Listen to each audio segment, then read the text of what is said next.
Damn it, I panicked.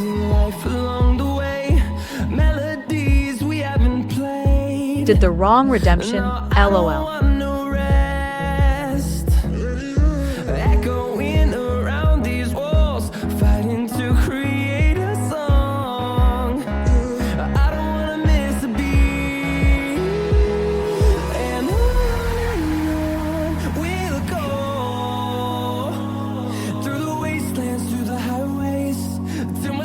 Hej, ne bój, żuwila Lusias.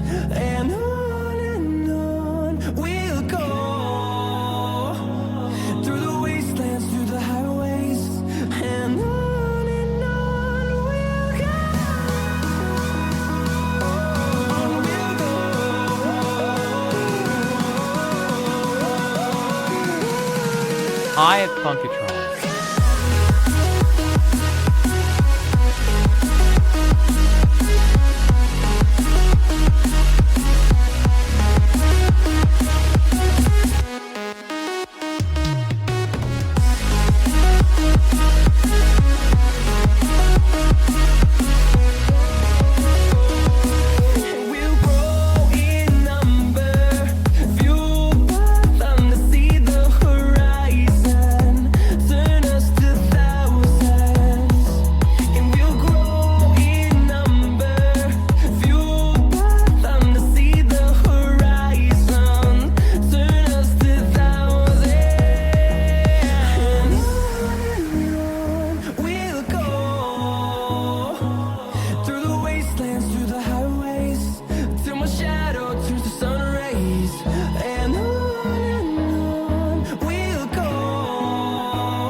What does it mean to be happy? 'Cause it looks like we all don't know. Glass half full or empty. Man, we just putting on the show.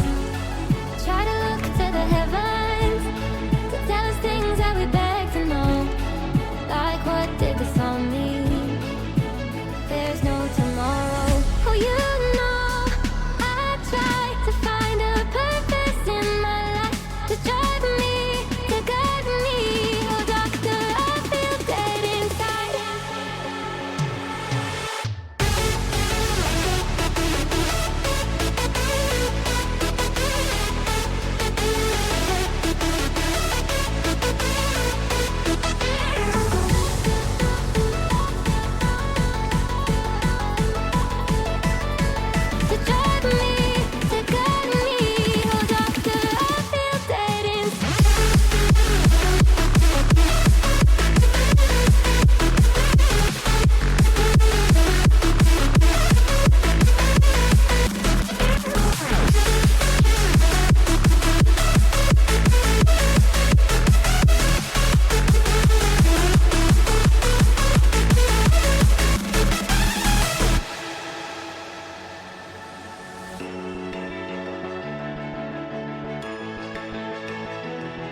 connected high. You and I, pinnacle, climactic vibe. Show me yours, I'll show you mine. You don't have to pretend we're shy. Let's forget the 9 to 5. I just wanna feel alive. Take it slow, let it go. Roll down all the windows.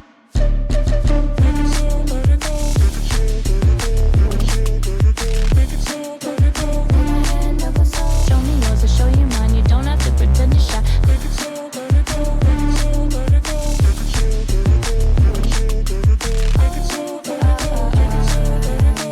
slow, let it go. Let's take a trip to uptown. Don't you wish we could be out of sight, out of mind? Take my hand, don't go slow. I'm chasing the afterglow. Dance with me while the beat finally got some clarity. Don't you know all I'll ever really wanna be is a connected high. You and I, pinnacle, climactic vibe. Show me yours, I'll show you mine. You don't have to pretend we're shy. Let's forget the world outside, turn it up to overdrive. Take it slow, let it go. Roll down all the windows.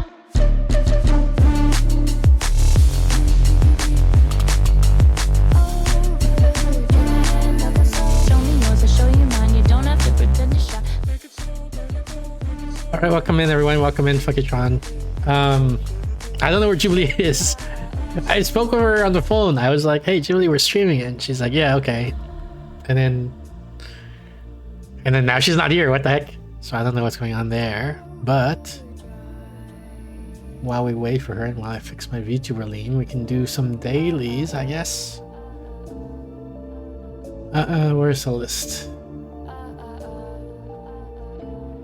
What should we do? I don't want to do Costco though.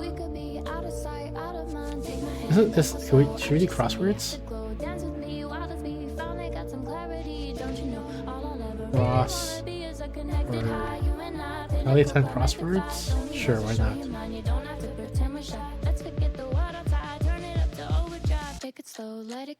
Are these hard? I can't Yes, there you are. Yes, there I am. Oops, wrong Chan. US President wrestled at Yale? I have no freaking clue. Can I zoom out a bit? Hang on a second. So this fits on the screen. Guess this works.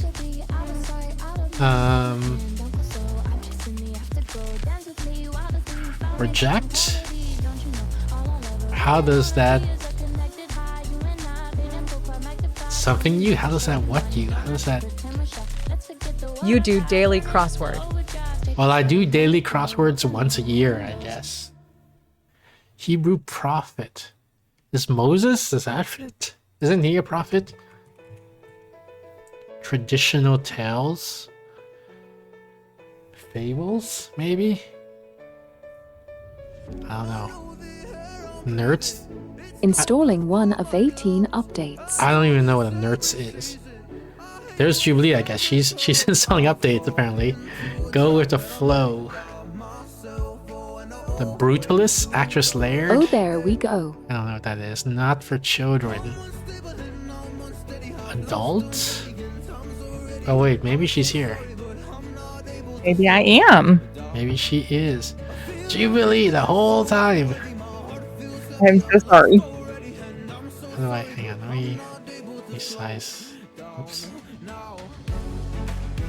Is that resizing? I think it is. There we go. Are you ready? How was your day, Jubilee? Well, it was crazy, and I completely lost track of the day and the time, apparently. It feels like it's been 10 years since we last streamed together. Wasn't it just last Saturday? Yeah, it's too long. So much has happened since then, right? Yes, what has happened in your life since then? I can't remember. Okay. But I'm sure a lot of things happened. So many things. Yeah. You couldn't even begin to list them all. Well, really? I will list... Let me look at my calendar. No, it was last Monday. I was just kidding. Oh, okay. It was a Saturday before that was like 2 days. Oh, and yeah. Then, yeah. No. So this week, I actually created lists and of things to do and kept to the lists. And today was my day to power wash because I've already cleaned and organized and moved and burned and swept and packaged and thrown away and scraped all of the area that I was going to power wash. That sounds like a lot of things. Yeah. I didn't do any of those things. I also don't see your stream. You don't see my stream? What the heck? Well, today we're playing this game called Siren's Call. And all I know about it is that we're trying to escape Florida. Wow. You see my screen now? I do. Alright. Let's launch it.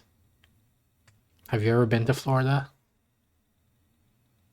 I stepped foot in Florida last year, one time. And then never Got again. a deck. Yeah, got a deck of playing cards, and just to say that I've been there, and a t-shirt, and then I left. And get the heck out of here. Yeah. Well, let's hope our protagonist is also able to escape like you have. Do you want Deutsch coming soon. English, or do you want the Deutsch coming soon, or the Japanese unfinished? Man, that's kind of hard to decide. We probably better go with the Deutsch coming soon. All right. Oh. I see what you did there. You didn't see anything. This game discusses ideas and uses phrases that may make individuals on the autism spectrum, as well as those with or close to people with epilepsy or depression, deeply uncomfortable. Deeply uncomfortable? Not like a little uncomfortable, but deeply uncomfortable. Wow, yeah, that's what I read that. I'm like, I might be deeply uncomfortable with this game. I don't know what it's gonna do. Do you want to see the detailed warning, even though it might contain spoilers? Don't ask me. I'm not the one driving this stick. Alright. Okay. By proceeding past this menu and playing Siren's Call, you consent to the exposure of content. What? They're really, Wow. they're really like being careful here. They're like, I mean, it's just words, right? How much sticks or these stones are gonna break my spirit?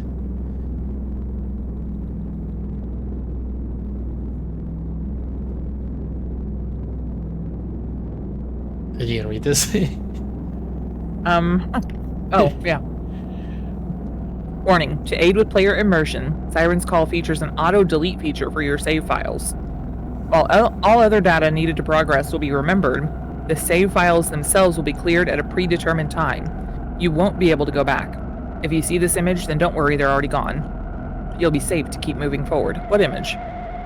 The one we're looking at right now, I think. So, you don't remember this, Ghibli, but we've actually already played this game like 4 or 5 times now, but it deleted the memories of us playing them automatically as part of the gameplay. Oh. So how do you remember? I don't. There are just 4 other save files. No, those are deleted too, I guess. Most importantly, every character is above 18. You didn't That read is it, definitely Julie. important. I couldn't read that fast. All the characters were fictitious and blah, blah, blah, blah, blah. If there was anything that was kind of remotely similar to something else, it's just a happy little coincidence. I read that. And then, yeah, everybody's over the age of 18. I'll make this full screen. There we go. Mhm. I guess we're good. Characters zoom in while speaking. Yeah, which part Does that of mean we're gonna get like them close are to their we're nose? gonna zoom in on? You think it's the nose? That's not what I was thinking, but okay. That's what I was thinking. Why do you have different ideas about that? Because, you know, Here, you're here. a guy. William Faulkner. A writer is generally unable to tell the truth in what he writes fiction. Fiction is the lie through which we tell the truth. This story is a work of fiction. Siren's Call, Florida, May 12th, 2011, 60 miles north of Cape Canaveral. The Cape just fired another rocket into the sky, but nobody is looking at it. They're looking down at the heartless asphalt. They're panicking. But I won't look down. I can't. So I keep looking up at this rocket. This is a horror game? Rockets. It's deeply disturbing. No matter what the experts say, rockets only exist for one purpose. They're our ticket for leaving home. The prototype of our salvation. Everybody knows it. Everybody knows we're going to need to get the hell off this planet. But Florida has amusement parks, beaches, and bottomless margaritas, so it's good at helping people ignore how screwed we are. They still know, though. Everybody knows. But nobody talks about it. You need to look down, Oliver. It says up there. Can I look down? I don't think I can, right? No. No, you can't move. That's the duplicity of Florida. It's our gateway to the cold, inevitable, unknown, and our own personal lotus land. To here we arrive, and from here we shall leave. That is our claim to fame. Oh, and the weather. That's right. We're famous for our hurricane. This isn't how adults deal with their problems. Maybe someday, when all our bags are packed and our fancy new rockets are stuffed to the brim with human cargo, a giant hurricane will inexplicably cover the state. We'll be trapped, forced to live with the consequences of our actions. We'll be unable to run away. Cut the crap, Oliver. It's your fault this happened. You need to own up to it.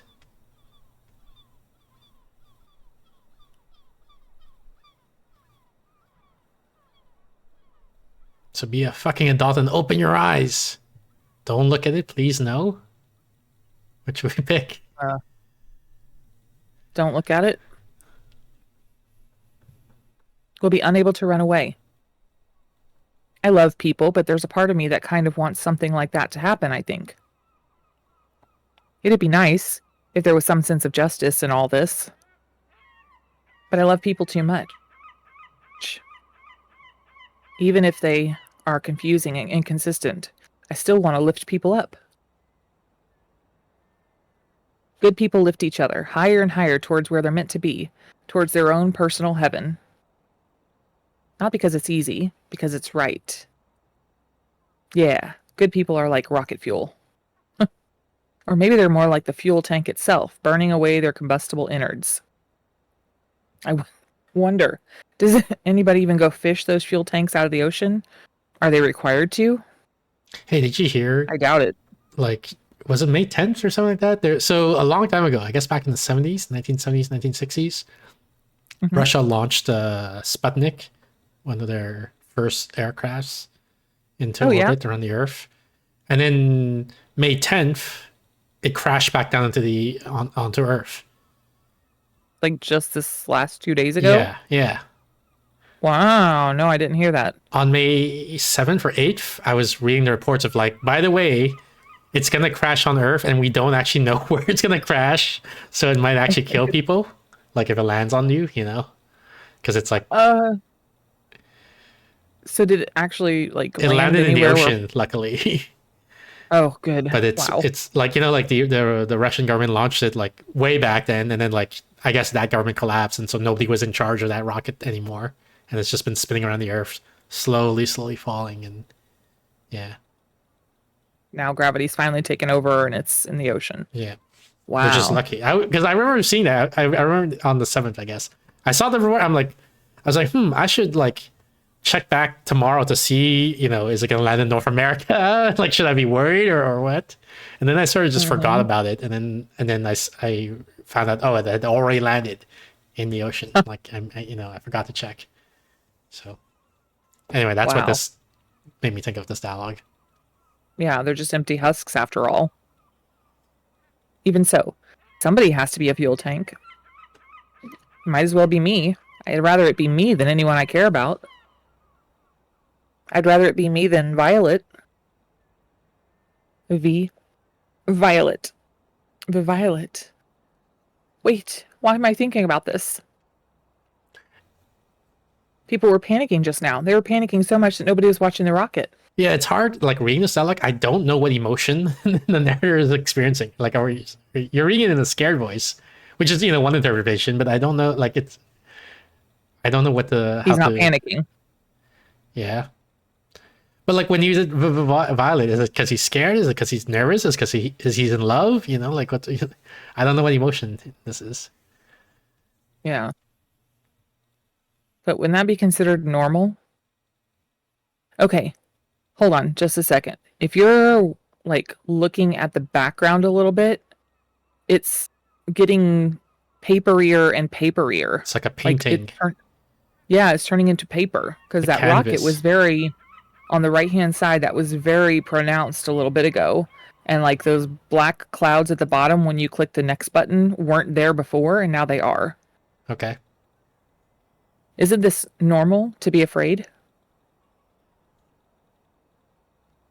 Maybe I'm wrong about all this stuff. Maybe we don't need to be trapped here by a hurricane or whatever.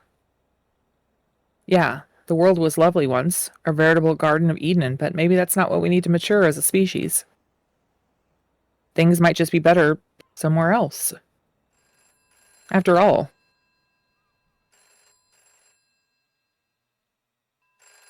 Isn't that why we all work so hard to help you leave? What?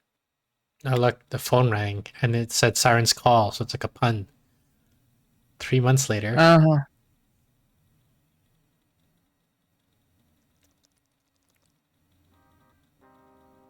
August 12th in the morning. You have 5 new messages. First message.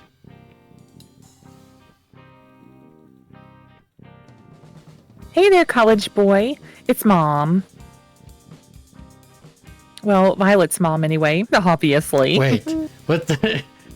Is it that we're adopted and Violet is our sister, stepsister? I don't know what the right word is. I guess stepsister. I don't know. Because this is Violet's mom, right? And she's like, there's the implication that she's sort of our mom too, but not really, Yeah. Unless we're dating Violet and this is Violet's mom, so. Oh, and she's making like a mother-in-law joke type thing. Yeah. Oh my gosh, I'm so excited for you. I can't believe you're actually going to college. Yeah, this isn't his mom. I'm so proud. Anywho, I'll be back from Denver later tonight, assuming there are no delays. I'll probably be tired, so I'm just going to drop off my luggage and then we'll make a beeline for your hotel. We won't have time to drive through anywhere, so you should probably eat something before I pick you up. I'll likely be back by 8:30, so make sure you're ready to go by then, okay? It is a very like a mother-son relationship, so I do think the adoption is the most plausible hypothesis right now. Okay. What else? What else? Oh, can you make sure Violet cleans a bit before I get there? I doubt you two made much of a mess. It's just extra work, No pressure, though. Well, enjoy the day. Can't wait to hear about your summer. College. How exciting. Get ready. End of message. To delete message, press 9. Saved message. Dude, it's 2011. Get a cell phone. You're literally the only person I leave voicemails for at this point. I'm not doing this anymore once you move to Asheville. I mean it.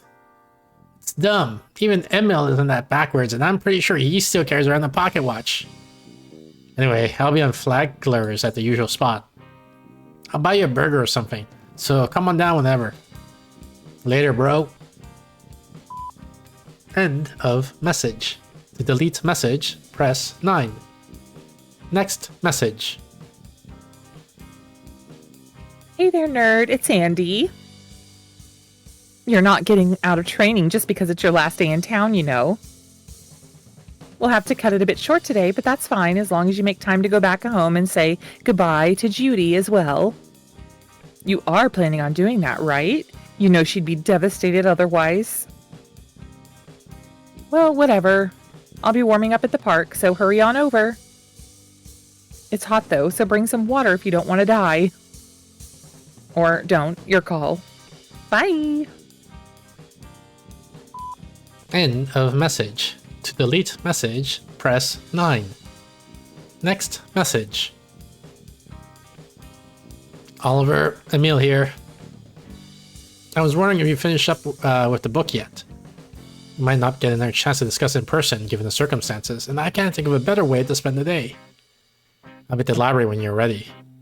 Also, one other thing. Have you been to Lainey's voicemails like we discussed? I doubt anything would come of it, but it's best to leave our trail cold, simply as a precaution. You're our leader, so I'm sure you've been on top of things paranormal, but I figured it wouldn't hurt to remind you just in case. Regardless, I'll see you soon.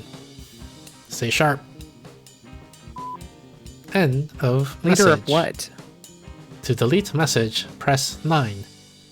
He didn't delete the message! Next message. He didn't delete it. Oliver? Hi, how are you? How's Violet? It's Judith, by the way, not Andy. I know we sound similar over the phone, so I didn't want to confuse you again. Happy last day of summer, I guess. Are you feeling okay? Do you have any plans for today? I know you probably have to pack, of course, but after that, are you doing anything fun? It's the last day of summer, so it should be fun, right? You're probably busy, though. I'd be busy, too, if I was going to college. That's why you didn't answer the phone, right? Because you're busy? I'm sorry if I disturbed you. If I don't see you again, good luck at college. Make sure to let us know when you're back home for breaks and stuff, okay? Okay, good luck out there. Thank you, Oliver. Goodbye. Bye. Okay, bye. End of message. To delete message, press 9. There are no new messages. To repeat save messages, press 1 now. Lucidity system. Sometimes all you need to do is take it nice and slow. If Oliver is exposed to information that brings him closer to the truth, he will naturally gain lucidity, which is the eye symbol. When faced with a difficult social situation, he can use some lucidity to focus more on what he should do next. The hints you get from those using lucidity make escaping Siren's call easier. Socializing can be a nightmare, so if you see Miss Lawrence, consider following her teachings and meditate on the situation at hand. However, some late game choices can only be made if Oliver has lots of lucidity. Oh, say goodbye to your friends. Should we investigate the house? Yeah. Why is it all nightmarish all of a sudden? Yeah, that's creepy. And this house does not belong to you. What was that? Chick? I didn't see a chick. There was a chick. I didn't see it.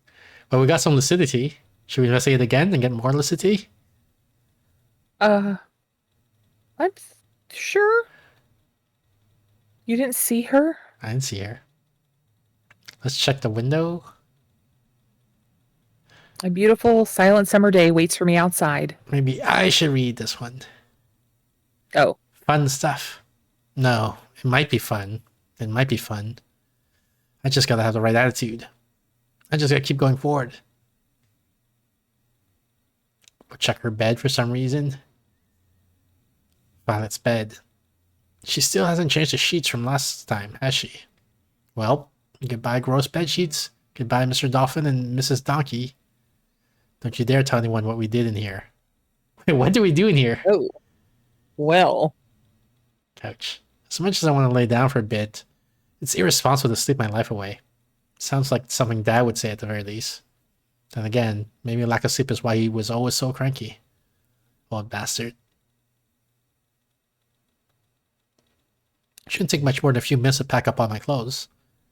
Yeah, as long as I'm back a little bit before 8:30, everything should be good.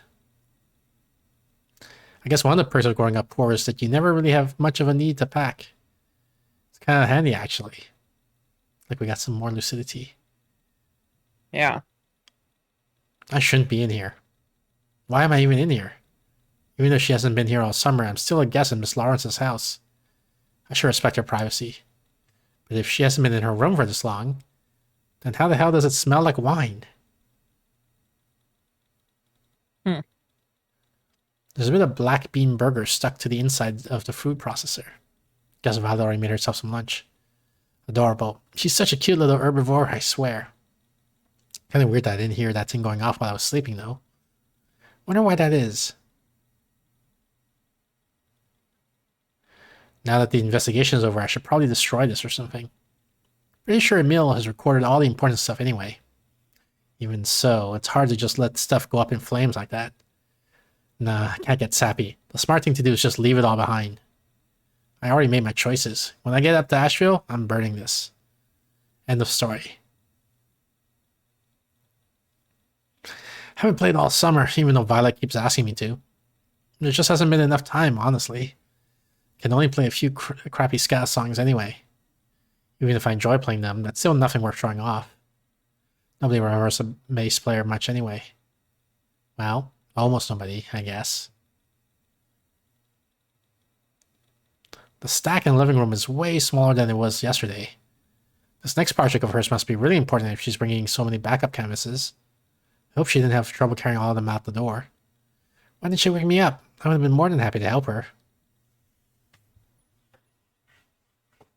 An absurd number of spice hangs off of the wall. One of the jars labeled Spice of Love is almost empty. Is that the stuff she keeps sprinkling on top of my burgers? I'll allow it. Maybe it's the secret ingredient to a healthy relationship.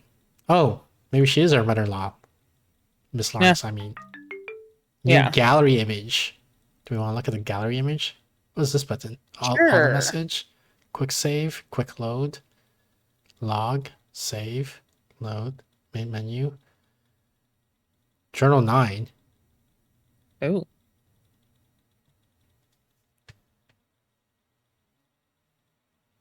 A gift.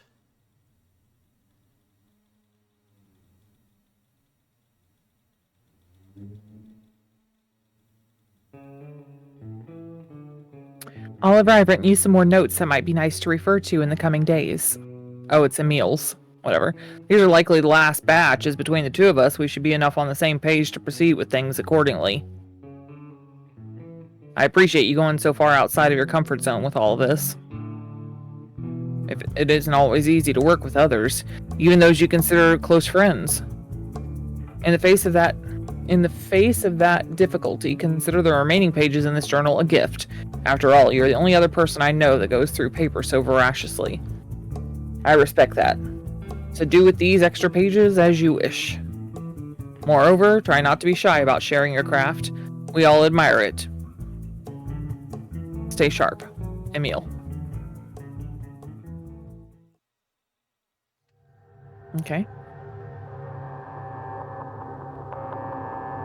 Oh, this is all the same thing, right? I think so. Yeah. Play scene. Oops. Next. Go back. Play scene is probably what we literally just saw.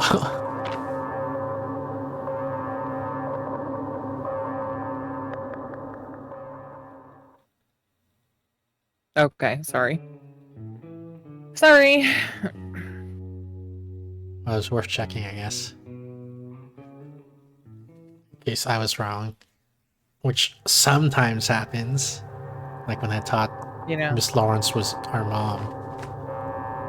Or when, you played the queen instead of the 5. No, I did the right thing in that situation. Mm-hmm. Should we leave home? Yeah. Sure you want to leave home? Nope. Are you sure? Oh. 10.5 hours left. You are here. Top left corner. Well, I guess we can go to the burger place. Oh, it takes time. We have to actually take into account how much time it takes to go to these places. See, ETA 80 minutes, so we have this much time to spend. Yeah.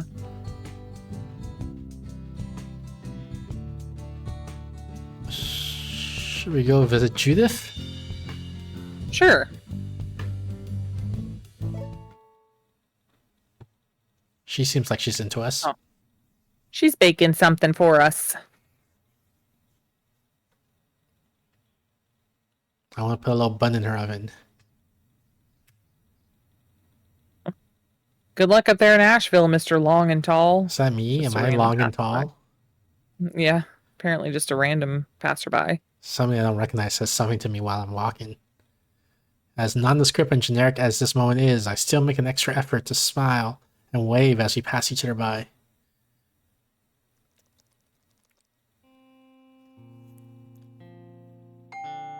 I approach Judith's house and ring the doorbell. Surely she's home today, right? I'll be right there.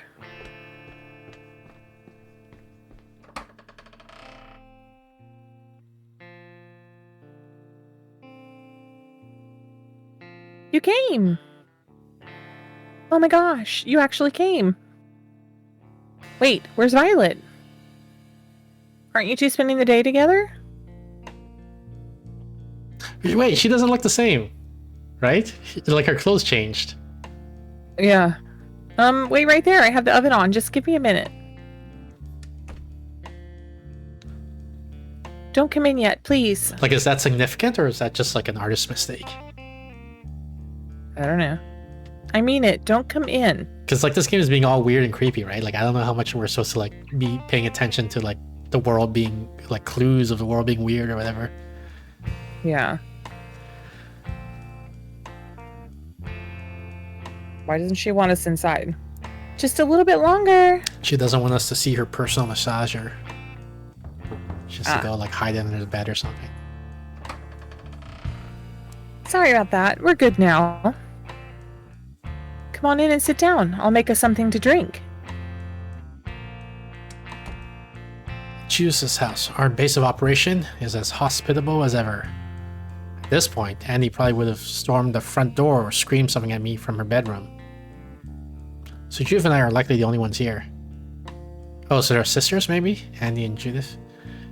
Yeah, they're like twins or something. I take a seat in the living room while Judith skips half runs into the kitchen. After a deep breath, I notice something pleasant exiting the otherwise crisp, neutral air. Is that vanilla? We still have some sweet tea left over from last time. I'll pour you the rest of it and we can chat for a bit. There's some things I need to talk with you about if that's okay. Judith places a rather large cup of sweet tea on the coffee table and sits next to me. We can watch a movie or something afterwards, but I'm not sure I'm going to get another chance to speak with you alone like this. How come she wants to speak with us alone?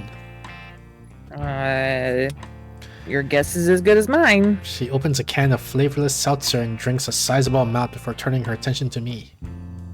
Oh, I can't do seltzer. Right. Now then. Burp.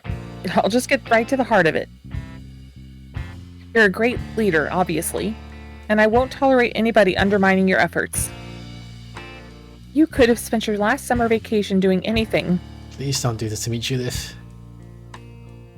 You could have ignored what happened and goofed off like the rest of us were going to. It would have been completely justifiable. You didn't have to do anything, and yet you chose to rally us together. You chose to spend your last days of freedom risking your life and fighting something far bigger than yourself. And the only reason why you did that was because it was the right thing to do. You did it all because of kindness. It was a kindness to restore this town back to the normal place it had once been. And that kindness is what bound us together. We were captivated by you. I still am. Yeah, see, she's totally into us.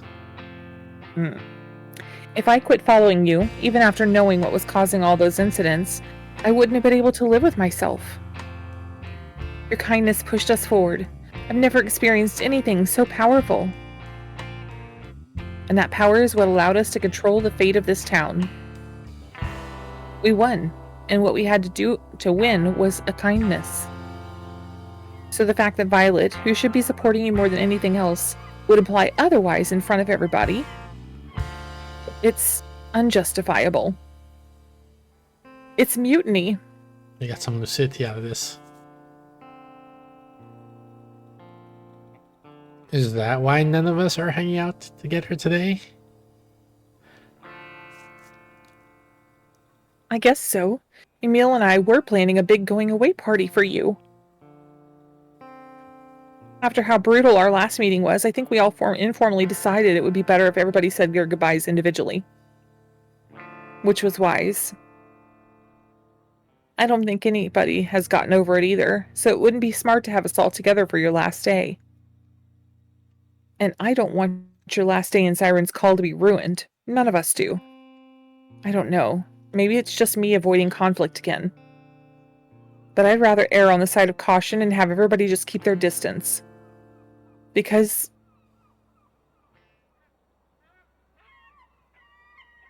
Never mind. I've said everything I've needed to say. At this point, I'm kind of being a jerk, aren't I? What the heck is regress? Like, back up? Progress means to go forward. Yeah, I Regress know what the word to, means. What are we going to do when I click regress? Am I going to turn into a baby? Am I going to take a step back? Am I going to cause her to turn into a baby? No, she's saying I'm kind of being a jerk, aren't I? So you're kind of like, no, you're not being a jerk, like backing up. Yeah, but what you describe as the word regress is not the word for describing what you just said. Oh, well, I don't know then. I'm not going to click it. I'm Maybe too scared. you will. Well, then what do you want to do? I'm going to see the dialogue. Oh. Violet is your girlfriend, so I'm sure you can see the value in her actions. I'm worried that it's going to spend all my lucidity to go back in time or something like that. Oh, yeah. Just please don't take everything she does to heart. Well, maybe what it is it's like explaining what happened during the last time we met. So you're saying I should back click in it. time. I don't know. You're a kind man. You're heroic for doing what needed to be done. We all are. Well, the window has left. And even if she might not have wanted to admit it, Violet is too. Anybody in her situation would be. And now this town belongs to us. Oh. We got some lucidity out of that. What is going on? This game's so creepy. What? So let's enjoy ourselves while we can and forget about what's done. It is done, after all. Judith gets up from her seat and grabs the TV remote off the coffee table. Thank you for letting me vent. How's your sweet tea, by the way? I know you prefer it a little warm, but is it still good when it's like this? I reach over to my glass and take a hearty gulp. It's not too sweet, but still has a kind flavor, just the way I like it. I give my friend a reassuring thumbs up. Perfect. Let's watch something lighthearted this time. I want our last day together to be a fun one, okay? In the end, Judith and I ended up watching her favorite movie one last time. The one with the rock star and all those puppets. Is that Labyrinth? Yeah. I never really saw the appeal in it, but I know the movie is a comforting part of her childhood, so I sit through it for her sake. I don't have much time left to talk afterwards, though. Judith hands me a few things I would otherwise left at her house and walks me to the door. I know you're probably bored watching that with me again, but I still appreciate it. Thank you for being everything that you are. Please, take these. She hands me a plate of gift-wrapped macarons. I was making those before you came over. I acquired Judy's macarons. That's why I couldn't come to the door immediately. I wanted to keep them as a surprise for as long as possible. I wish I could do more, though. I wish... No. Judith dives into me and buries her head in my shoulders. I meant everything I said, you know. You're the kindest man I've ever met. Never allow anybody to let you think otherwise. Never. Judith backs away from me and begins making her way inside. I'll see you soon, okay? Stay sweet. Macarons, not macaroons. Acquired Judith's delicious macarons. Stay sweet. Journal 18 to 24 have been recalled. Recall means now we have them, or now they're gone. Recalled, like we recalled them, or someone recalled them from us. Like Judith X. Say goodbye. Oh, these are the missions, I guess. We gotta do all of these things. What's at the library? I think that was a meal, right? Okay, I guess we just Yeah. go to all of them in a row eventually. Yeah.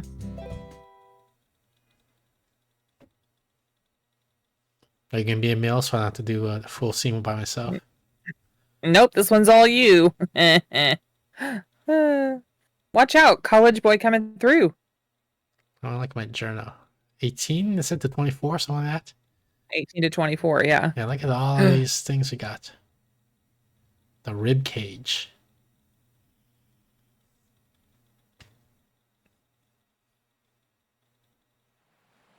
Entry number 17, the rib cage. Temperature 78 degrees Fahrenheit. Humidity mild. Visibility high. I always said wild. Yeah, it's some pretty wild humidity. When our leader first told us that there was a locker that led to an alternate dimension, I thought he was insane. However, when I beheld the dark portal within the locker for myself, I knew then that the locker was the insane one. Have you seen, what's it called? Donnie Darko? That movie? No. Okay, well, I'm getting that sort of vibe from this game.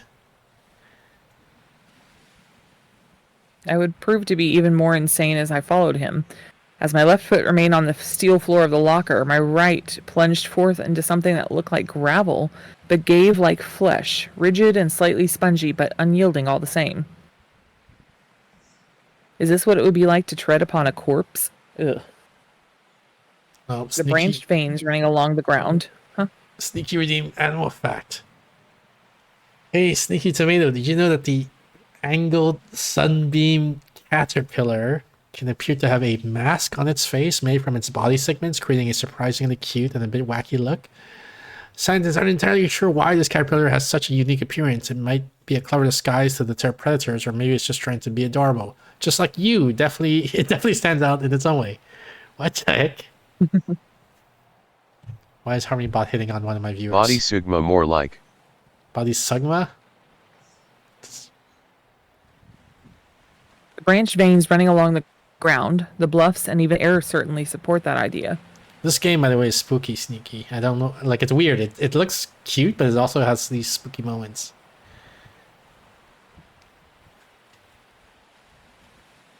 The act of simply walking in this world still makes my stomach coil. Thankfully, I'm not alone in feeling this. X. To doubt. The ground is barren of flora and comprised entirely of this corpse gravel. It seems to stretch on in canyons for miles in what appears to be the 4 cardinal directions, or at least I think. It's hard to say for sure regarding directions because there's no sun.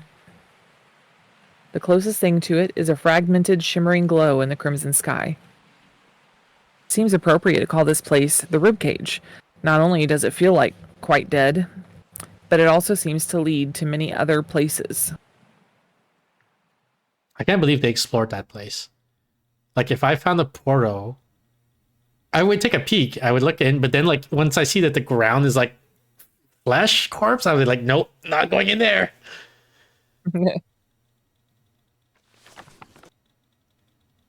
Let someone else explore that shit. I ain't going. Entry number 18, Pandora. Temperature 84 degrees Fahrenheit. Humidity mild. Visibility high. This is the same one. Oh, no. A vein-laden hill stands roughly near the center of the ribcage. If one makes a climb to the top, a noticeable rise in the temperature can be felt. Logically, I would think that rise in elevation causes a drop in temperature, but perhaps the underworld is not the place for logic. Oh, so we're in the underworld. At the highest point of the hill, a solid black sphere is suspended in the air roughly 2 meters off the ground. No, is this going to be like the Odyssey? But instead of being a square, it's a sphere? Oh. The sphere is surrounded on 4 sides by slates, the domains of the Sirens, and yet no Siren dwells here. The sphere itself reflects no light, makes no noise, and is as large as a construction vehicle's wrecking ball, possibly even a bit bigger. All of us were afraid to draw too close to our first visit. Even Ashton had to work up the nerve just to throw a stick at it. It bounced off and didn't seem to have any effect, thankfully. The veins running up the hill fray off into brittle trees just before reaching the sphere, as though even the underworld itself is afraid to touch it. All of this only begs the question, just what in God's name is it? Is it part of the underworld? If not, how did it get here? Is it alive? If so, does it feel? Or is it something completely inanimate? Too many questions for too many unknowns. But given the nature of the underworld so far, I'm going to consider it dangerous until further She should notice. consider the whole freaking underworld dangerous. Like, stop going in the portal. Get out of there. Tampering with it could be like opening Pandora's box, or sphere, as it were, in this case.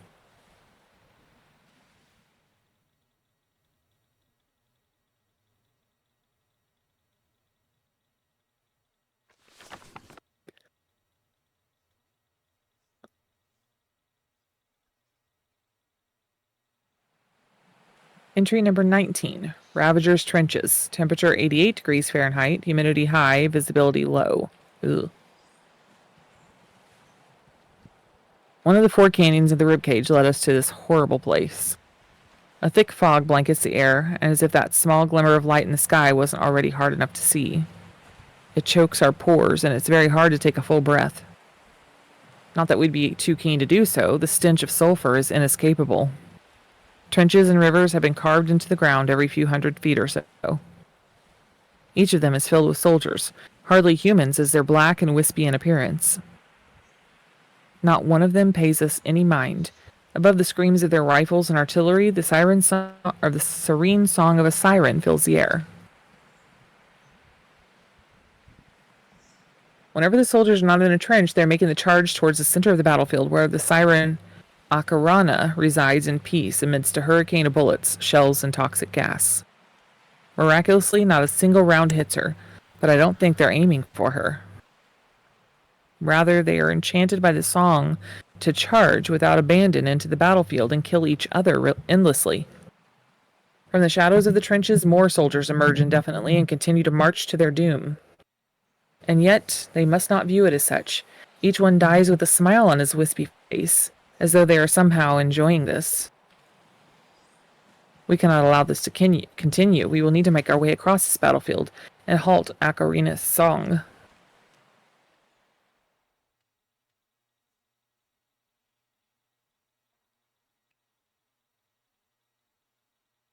Why is this world getting weirder and weirder? I know. Entry 20, Ice Ash Citadel. 10 degrees Fahrenheit, humidity low, visibility high. That's cold. It's cold. Did Another of Nebu the escape ribcages Florida passed. and leave Jubilee behind? No, Jubilee's with me. We're both trying to escape Florida together. By the way, Quiz, I gotta show you something, but well, I'll show you after we finish this journal entry.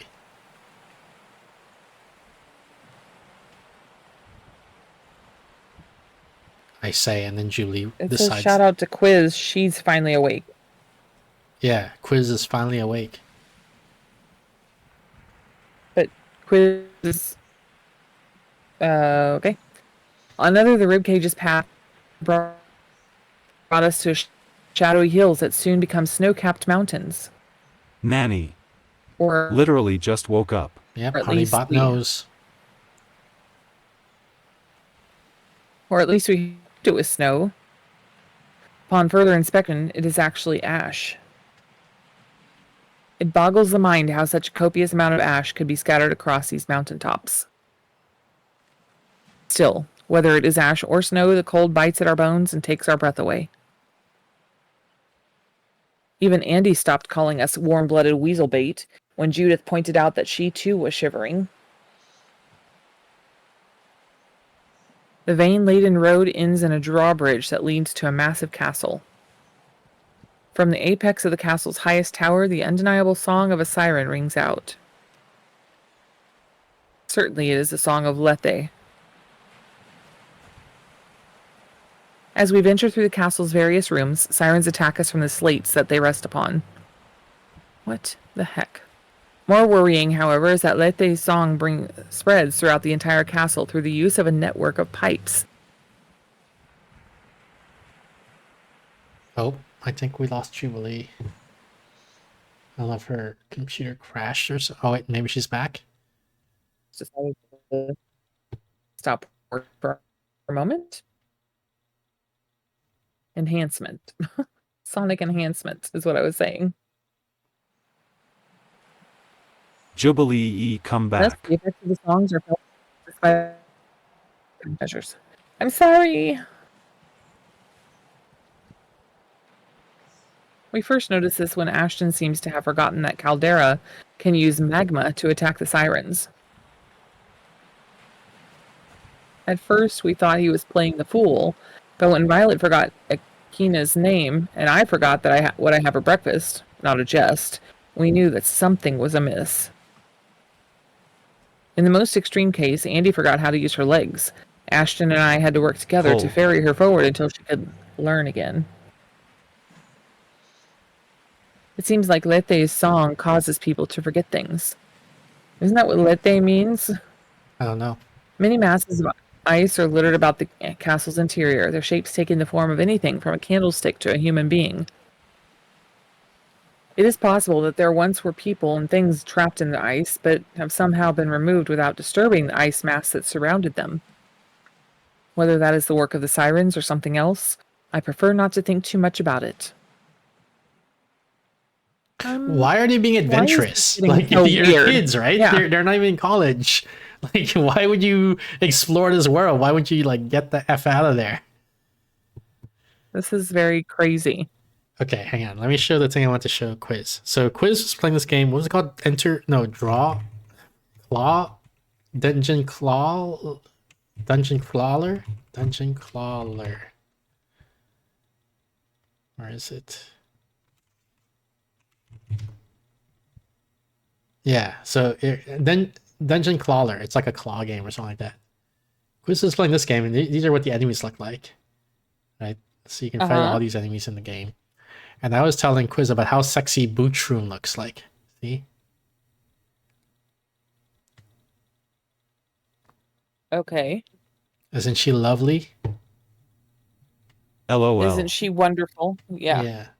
So then I asked my friend, I commissioned my friend to draw some fan art of Bootshroom for me. Where is it? Here it is, I think. And then, Oh god. oh god. Huh? Wait, why is it so small? Hang on. It's got to be a bigger version, right? Copy link. That's what she... That's what she said. And here it There's is. gotta be Look a at this. bigger version. Oh, wow. Sexy Bootshroom with the dynamic dual sword and shield. What do you think, Quiz? Isn't it great?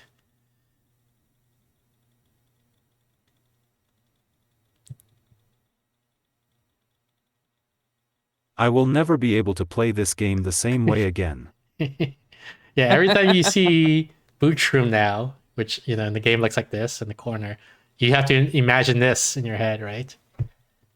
Underneath, yeah, it's kind of like you're looking at it from the top. Yeah. Oh, all you can see is the boots poking out from underneath that hat. Yeah. All right, back to the relatively normal journal entries now, I guess. Luke's great. Yeah, I thought it was awesome. I was amazed by how good that drawing was.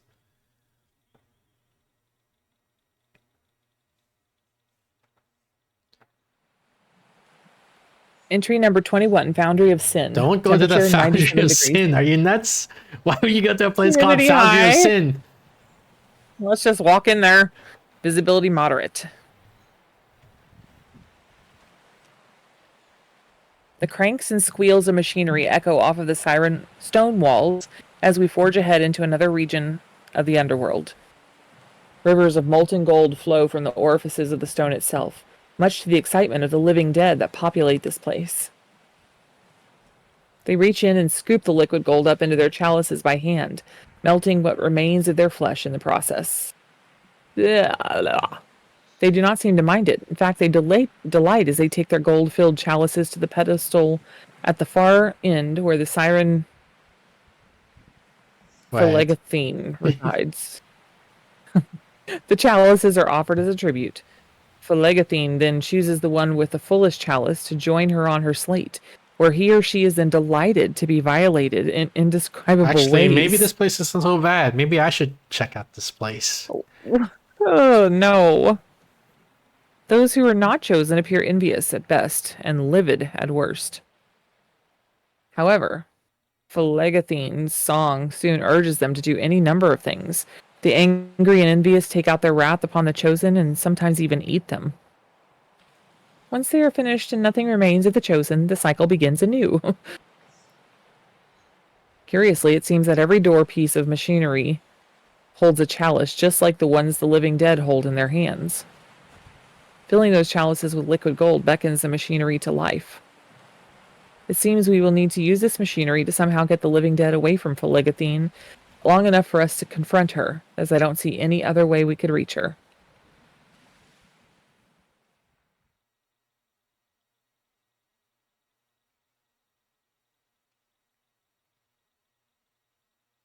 You know,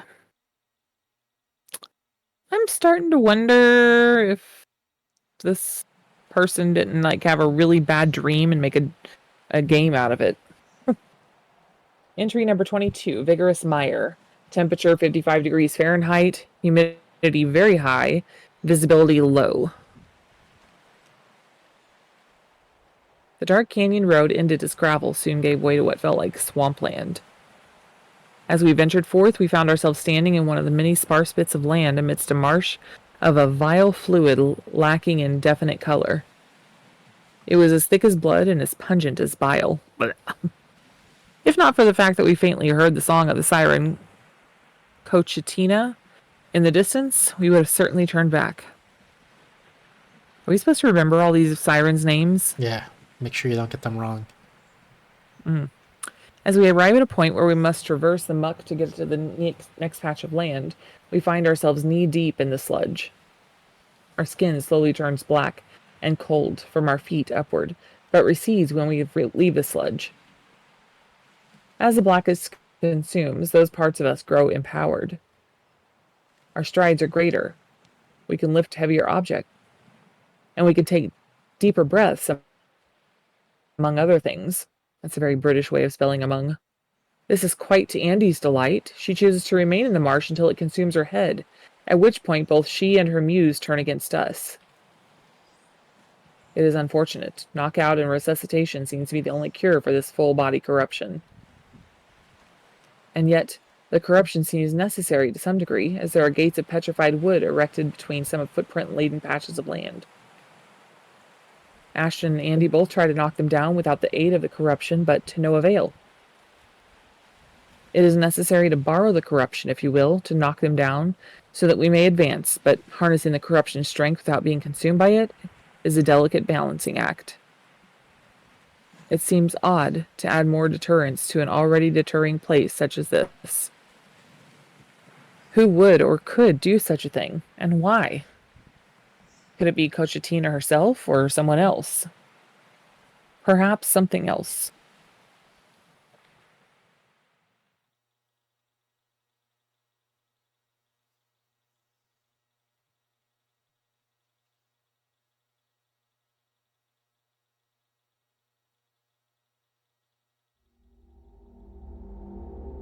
Entry number 23, Chasm of the Seed. Temperature 82 degrees Fahrenheit. Humidity mild, visibility high. And why is there different music?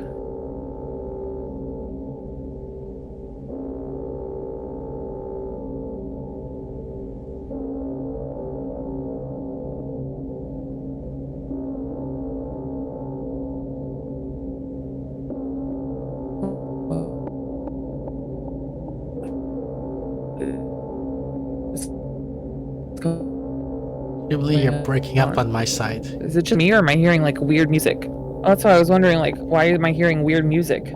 Maybe because there's weird music. When the disembodied heads of Acarena, Lete, Phlegethne, and Cochitina are placed upon the slates that surround Pandora, they cry out in song. Oh, that was spooky.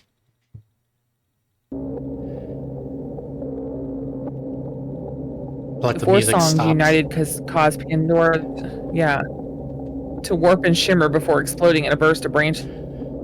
I thought that was me again. I was like, am I losing sound?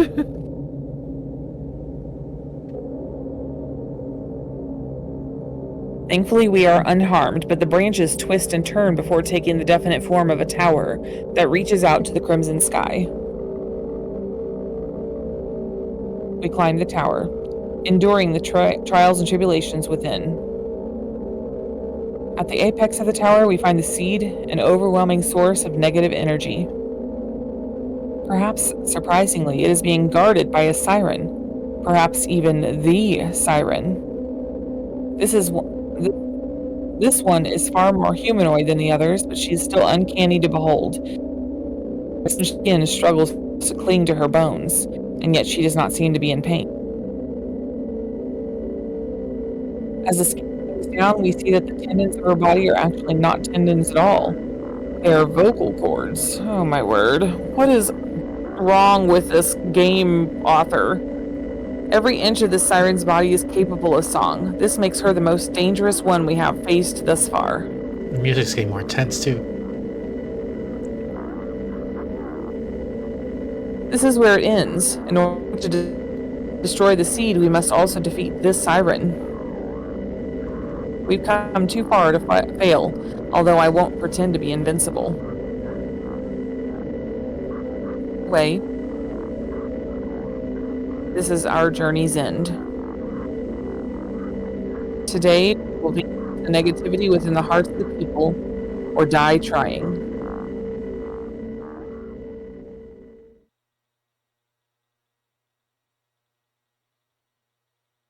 Okay. The last entry? Yep. Something I don't recognize says something to me while I'm walking. As nondescript and as generic as this moment is, I still make an effort to smile and wave as we pass each other by. Same as before. Yeah, I think what they're doing is they're gonna try to make this a mundane, like give you the sensation of a mundane everyday experience, right? Because like every day, like in real life, you walk by people and whatever, and then we're gonna slowly twist it, right? So it becomes spooky. That's what my expectation. Yeah. I find myself at the local library. Lucky for me, Emil is here too. As absorbed as he seems in his reading, I can't help but feel as if he was aware of my presence the moment I stepped into the lobby.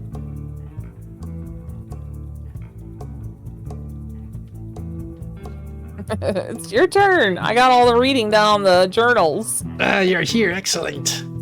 Glad you can make it.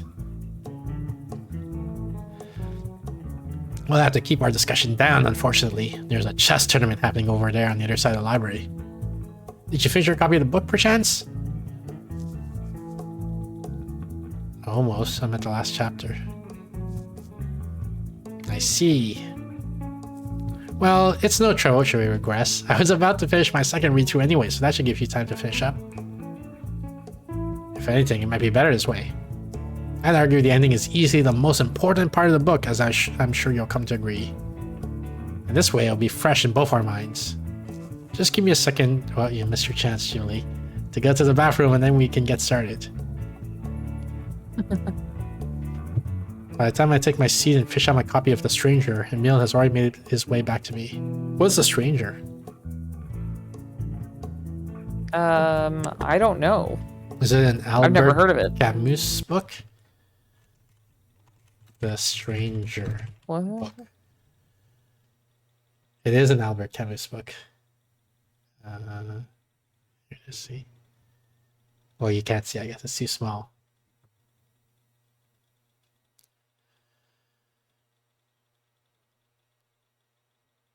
First of his novels. Where did you come up with the name? He's famous. This guy. Famous author. There's been two parts presenting Merceau's famous French. First was never before and after the killing. Wait, what? The story follows Merceau, an indifferent southern Frencher who, weeks after his mother's funeral, kills an unnamed manager. Stories about two parts presenting Merceau's first was before and okay.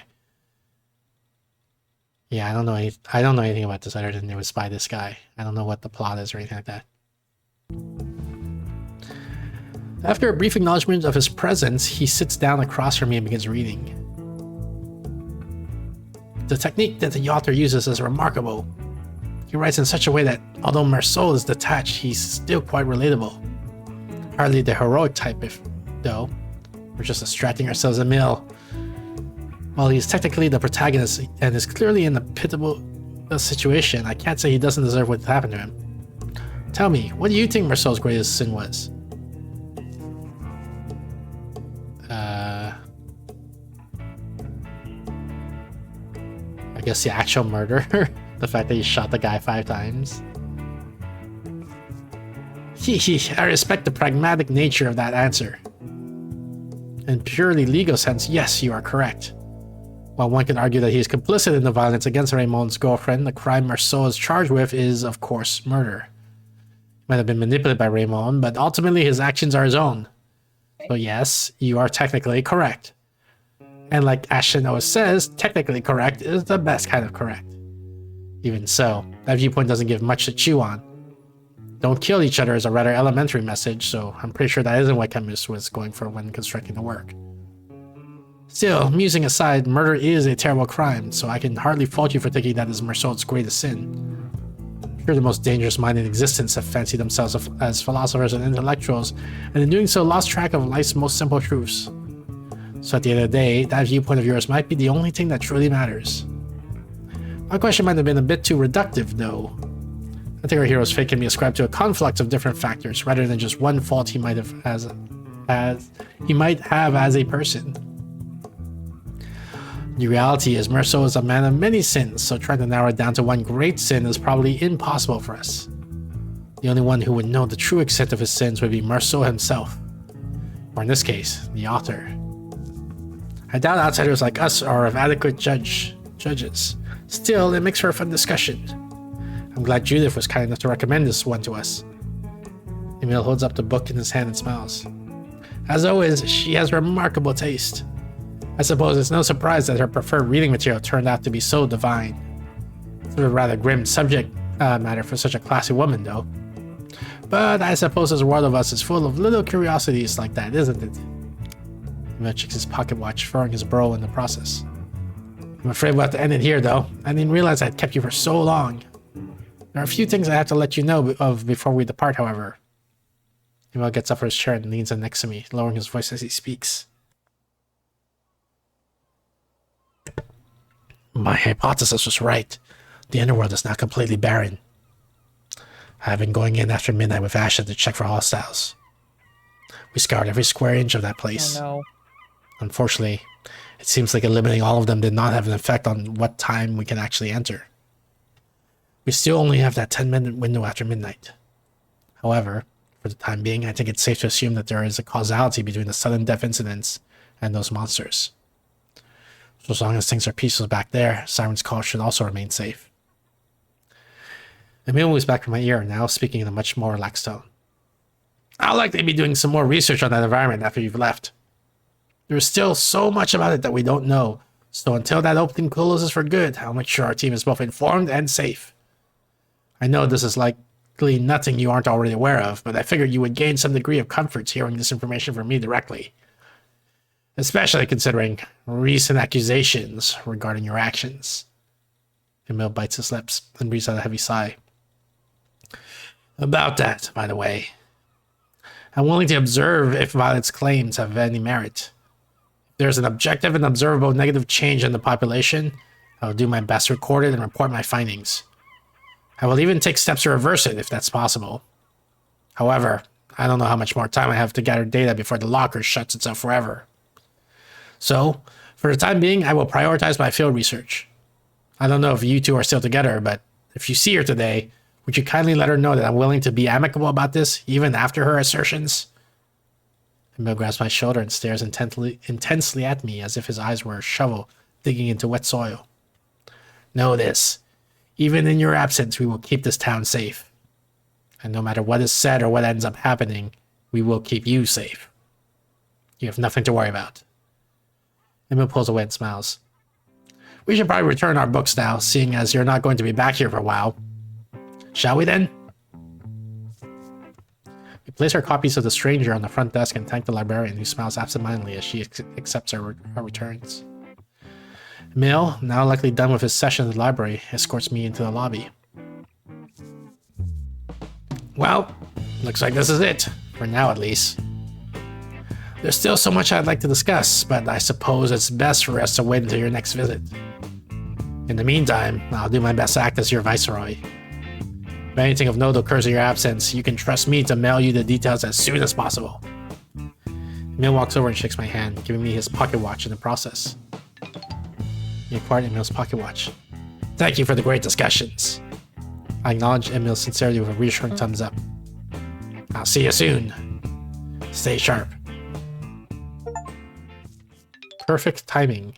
Acquire the watch. Stay sharp. Journal pages 15 to 17. You ready for more fun journal entries? Oh, look at this. Look at this girl. Yeah. It's later than you think it is. It's later than you think it is. Oh.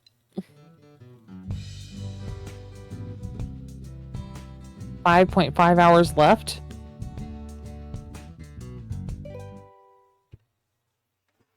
Imagine you're just hanging out, having a good time with your friends, and then that girl shows up and whispers in your ear that it's later than you think it is. Hey, lady friend doing? Before we even answer him, I'm going to read my journal.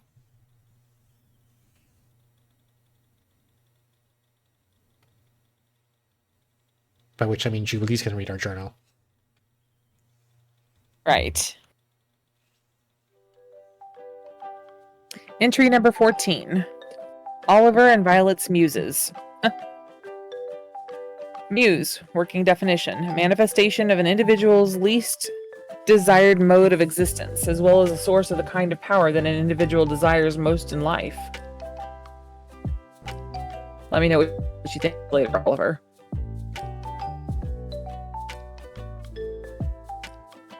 Oliver's Muse, Bristfall. Our leader was the first among us to enter the underworld. Thus, I suppose it's only fitting that his muse would take on the appearance of an angel. Bristfall looks majestic and invincible, but looks can be deceiving. He is made entirely of wax. Mind you, wax is sturdier than you'd think, but it stands little chance against intense flames. Furthermore, his ability to fly is quite limited. I would liken it more to hovering, really. Still, I suppose the upside to Bristfall's exposure is that he can meld him into a number of different forms to overcome almost any foe.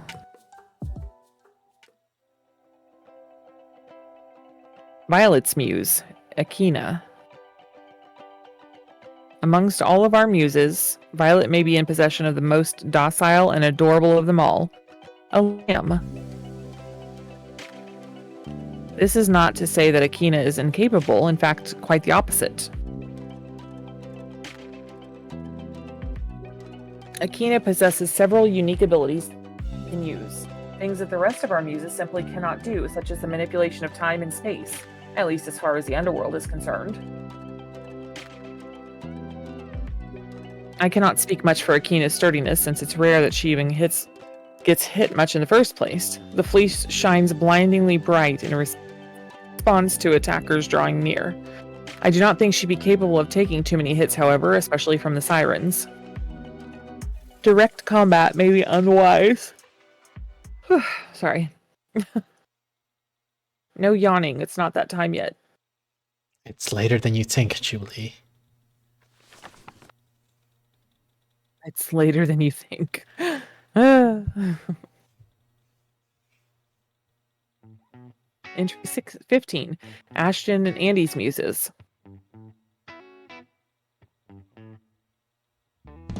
Ashton's muse, Caldera. Ashton isn't one to mince words, which is good because Caldera has no words to offer. At a distance, it looks like he's just a golem made of rock. However, if one looks closer, you can see veins of magma running throughout his entire body just beneath the top layer of what seems to be constantly regenerating granite armor. Curiously, granite armor will always regrow back in the exact same pattern. If Caldera sustains heavy damage, his volcanic skin is exposed and he becomes extremely dangerous, both to fight against and to fight alongside, as jets of magma spray out from his body with every punch and kick. Ashton fights alongside him rather recklessly, but perhaps this is for the better. Neither of them will replace him anytime soon.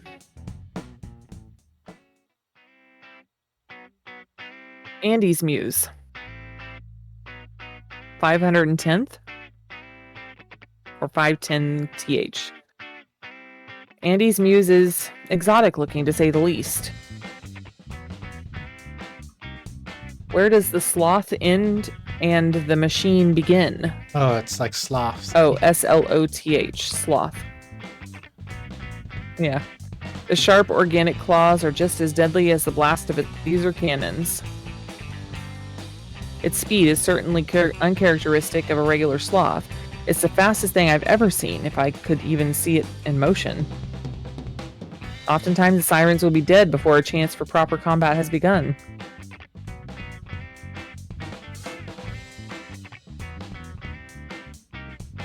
Perhaps that is for the better. Sometimes sloth may be strong, fast, and durable, but it lacks in special skills and techniques.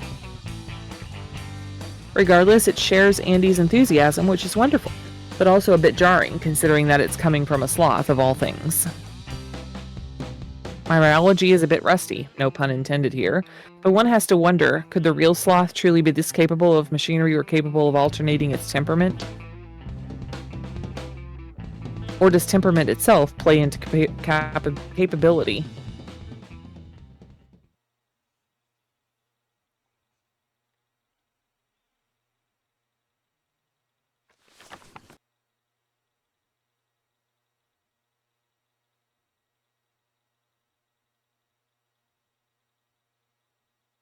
Entry 16, Emil and Judith's Muses.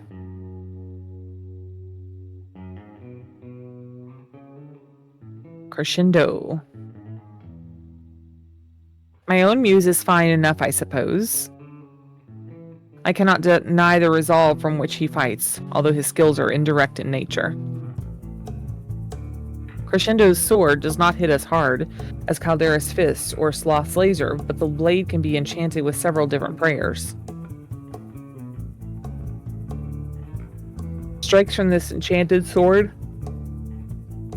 seem to have any number of harmful effects to the sirens. For instance, their movement may slow to a painful crawl, they may go insane and attack one another, or their precious voices may be silenced and taken from them, rendering them unable to afflict us with their songs. At the risk of sounding self-inflating, I certainly think the way he fights suits me, as the clever and thoughtful application of his ailments would go hand in hand with my ability to gather intelligence and scope out the siren's weaknesses. Judith's Muse, Bugasta. If we had never seen the sirens beforehand, we might have all been horrified when Judith's Muse came into being. She always has a wild look in her eyes, and I don't care to look any closer to see if my first impression might be wrong. Too risky. And yet, I don't mind the smell. In fact, Bugasta's spines smell very strongly of caramel, so it's quite pleasant. I recall Ashton and Andy daring each other to lick one of Bugasta's detached spines, and then Ashton went as far as to eat one. When Ashton's wounds closed up and he became strong enough to beat a siren to death without his trusty baseball bat, we knew we had stumbled upon something amazing. Bugasta can also curl into a ball around us to shield us from harm, as one might expect a dog or a porcupine or whatever she is.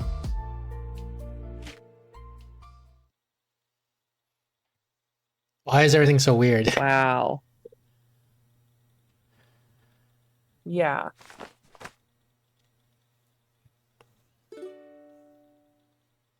Something I don't recognize says something to me while I'm walking. As nondescript and generic as this moment is, I still make an effort to smile and wave as we pass each other by.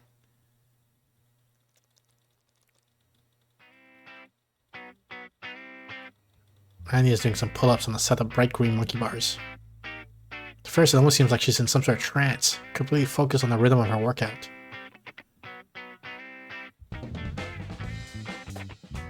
But then I step into her domain, and like some sort of homicidal jungle predator, and he flings herself into the air and starts barreling towards me.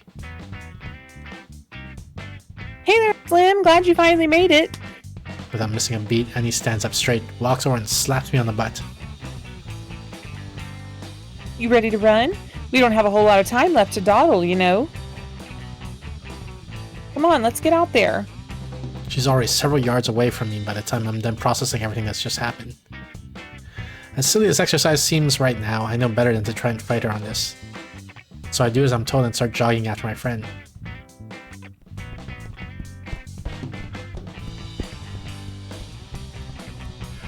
Arui pretty much takes us all over the island. With the exception of a few motivational insults to keep me moving, Annie stays mostly quiet as we cut our way through the Siren's call. That is, of course, until we get to his house. Annie peeks over the dilapidated fence, staring into the dark grove of palm trees and ferns surrounding Ashton's home. His TV isn't on.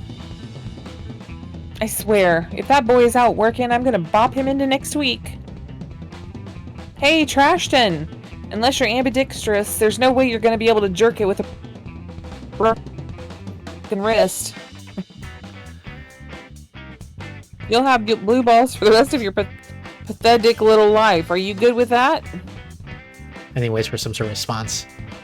But no light flicks on from within his house, and no voice comes bearing sarcastic retorts from the brambles. Unreal. Moron. Doesn't he know that your body can't heal itself if you keep putting pressure on it? If he's out there lifting boxes with his bum of a father, then he should be resting. She grits her teeth and begins sprinting away from the property. Oddly enough, the air around me is insult-free for the remainder of our jog.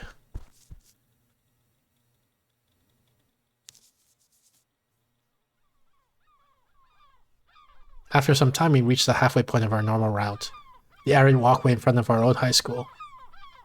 Andy, for some reason, looks as if she's about to vomit. I barely have any time to rest before she turns back around and starts jogging again. Sorry, but we're not stopping here. Even if the rest of us are still alive, that school will always reek of death. I can't wash it off, I can't wash it off, I can't wash it off.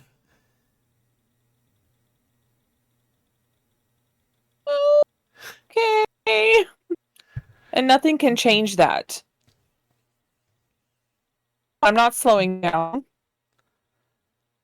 We'll do our stretches back at the park, alright?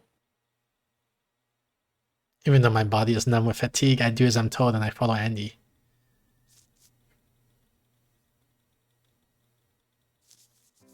You know what?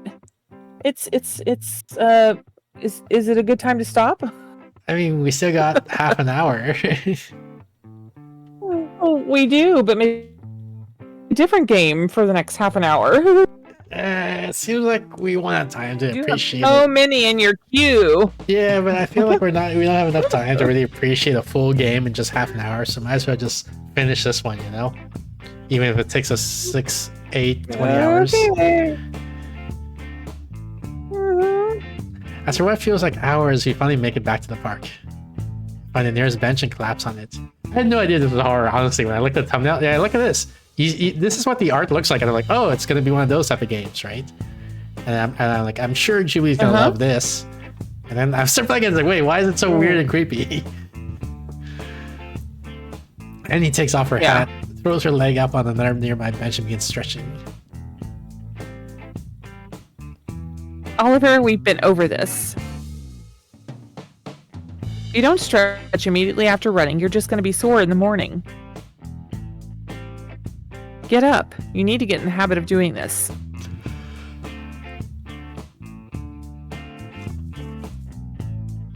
I mean, I guess we'll do it. After sucking myself up a bit, I do as I'm told and walk over to Andy. We stretch our bodies using the crusty wood of the picnic table to prop ourselves up.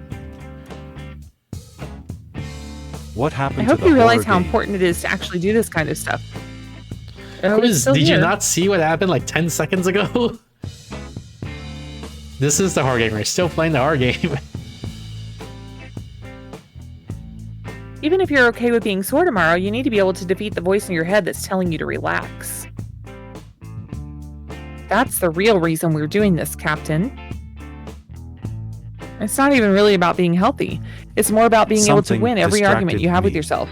Was it her stretching Oh. on the bench? Or is that what brought you back? No. Me being stronger isn't worth our friendship. It's about destroying the parts of you that are weak. It's about willpower. Andy smiles at me, clearly satisfied with her speech, and sits down on the table, signaling to me that our workout is over.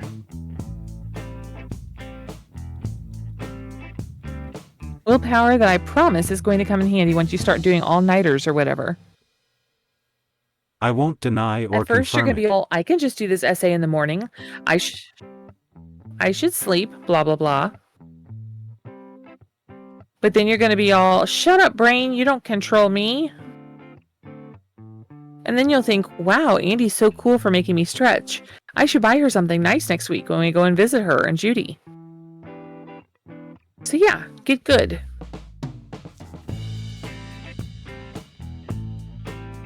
Thank you for worrying about me, Coach. Of course, it'd be stupid if I wasn't worried. As cool as you are, I don't think anybody can be fully prepared for adulthood. Yeah, the old farts like to shoot advice our way any chance they get, but the truth is that adulthood is an entirely different beast for each person. True. We have no way of knowing what worked for them is going to work for us. There's damn sure no way you can know what's going to happen when you get to Asheville. You could get mugged outside the airport, or seduced by one of your dorm mates only to find out they're a mass murderer who keeps their victims' severed toes in a jar. Chihuahua went into like crazy. Or, biology might be kind of tough. In all honesty, it could be fine. Really, it could. But you don't know what's going to happen to you. No way you can know. So the only thing you can do is make sure you're strong enough to handle anything the outside world throws at you. If some maniac tries to chop your toes off, I want to be able to make sure you have a strong enough body to take them on. And enough mind not to panic once you realize what's going down. Because if anything were to happen, well, you're like family at this point.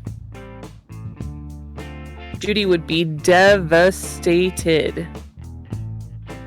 Which reminds me. I'm sure you already know that Judy wants to see you one last time before you leave, right? Have you gone to see her yet, Oliver?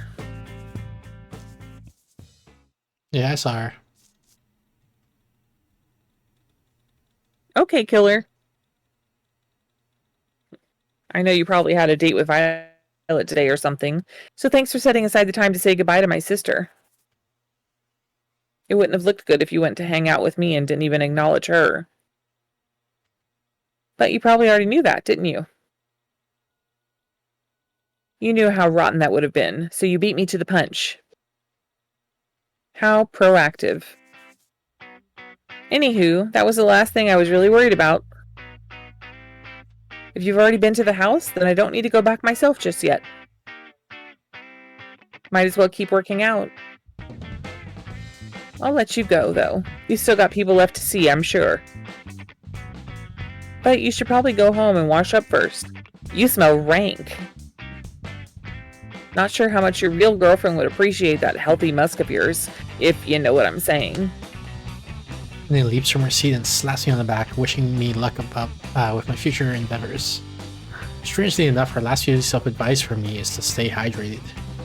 I promise that I will and make my way out of the park while Andy starts doing push-ups in the grass.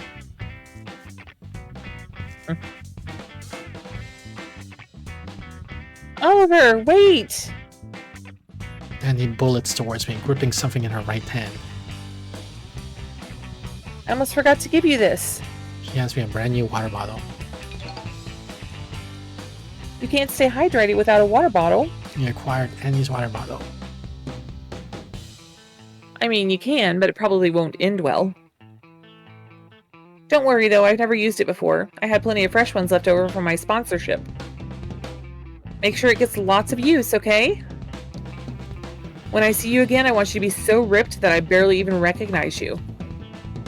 So get on it. Defeat the weakness that rots within your soul. I acknowledge any sincerity with a reassuring thumbs up. Okay.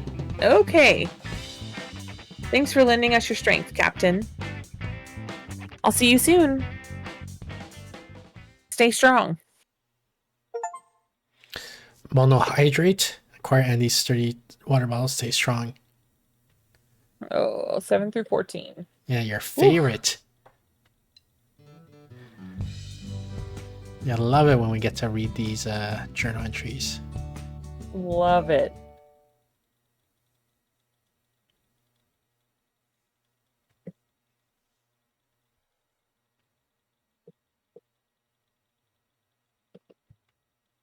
Hey there, Oliver. Lovely weather we're having today, huh? Let's just ignore him and read our journal. Okay. Vials of Samantha.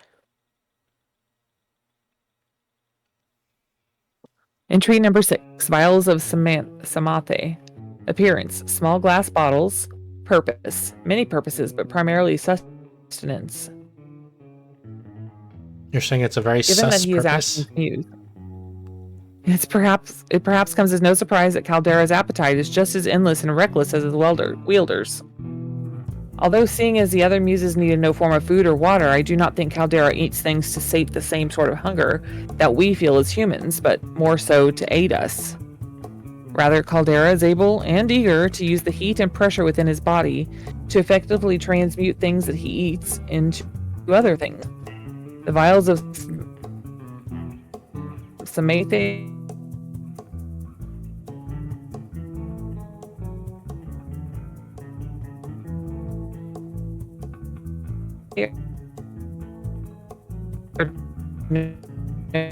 You're breaking up, Jubilee. Okay. I can't hear or understand what you're saying. as they were whole page. I guess. The vials of Samantha, I'm just going to start this last little bit. Yeah. The vials of Samantha are no exception, as they were produced by Caldera shortly after he ate several scoops of gravel and sand off of the ground of the ribcage.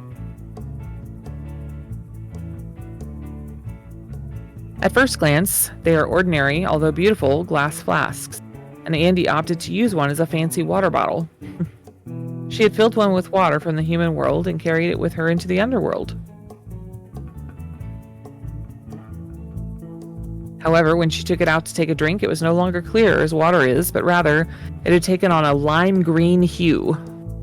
Judith tried to point it out to her, but Andy, of course, was not paying attention. This was to prove to be insightful, as the cuts and bruises on Andy's knees started to close up and shrink before our eyes.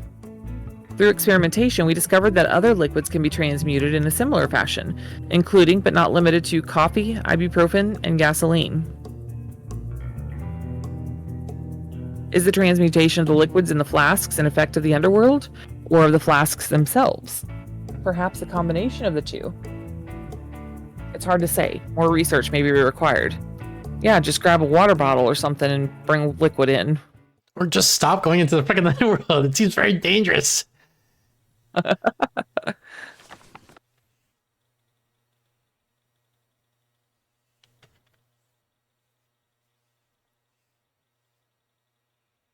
Entry number 7, Nullifier.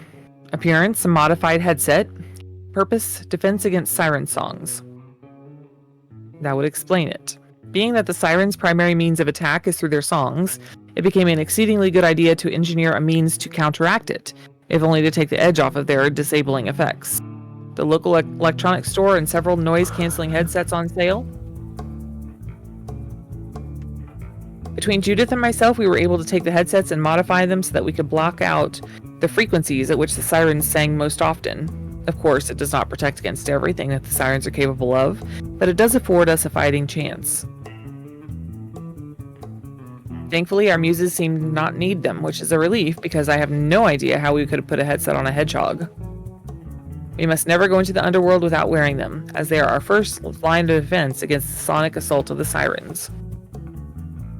Nice alliteration.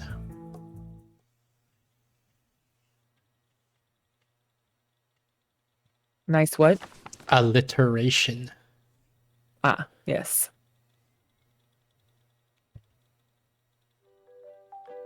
Entry number 8, the Widowmaker.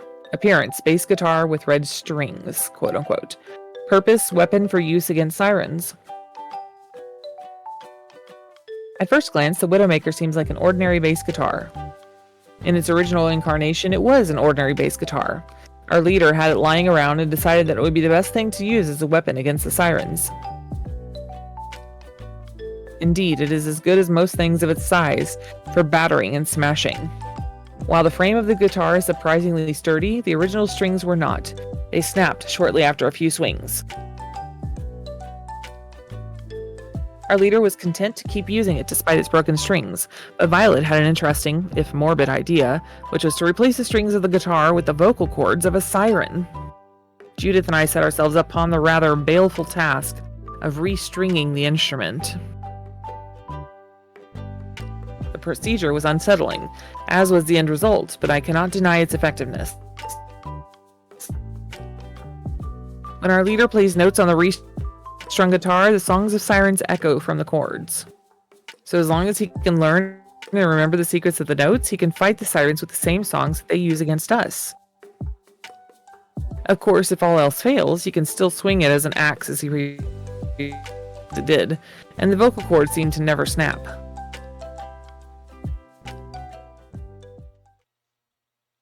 That's kind of gross.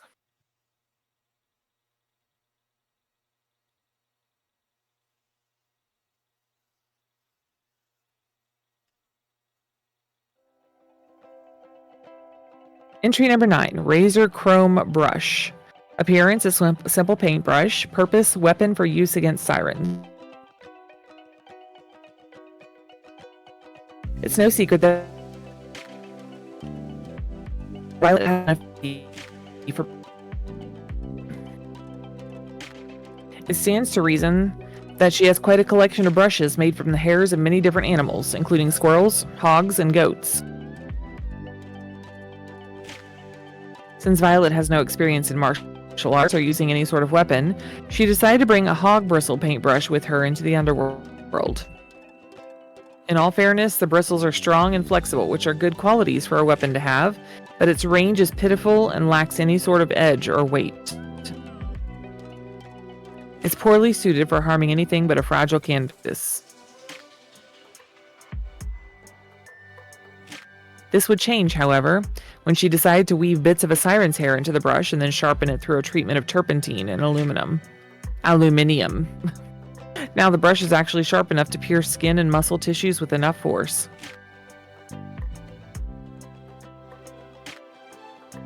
Additionally, because the brush still holds paint and paint-like substances, Violet also brings several brightly colored solutions with her into the underworld. These solutions resemble paint, but they are most certainly, as hydrocarbon-based paint poisoning is not nearly as fast-acting or as What do deadly they call these as the games? ailments Violet Novel inflicts upon the games, sirens visual with those novel, whichever. solutions. I don't mind it, but would you consider it more of a game or a book? Just wondering. These are called visual novels. Back from dinner. Welcome back.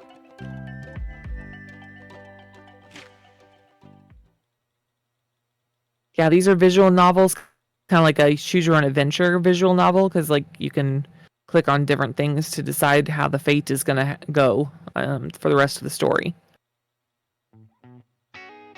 Entry number 10, Bat Out of Hell. Appearance, heavily modified baseball bat. Purpose, a weapon for use against sirens.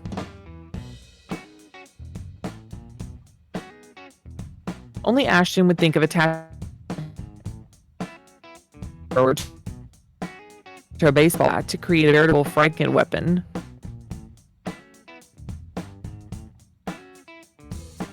I don't think a weapon like this could ever be safe in the for the wielder, despite Judith's best attempts.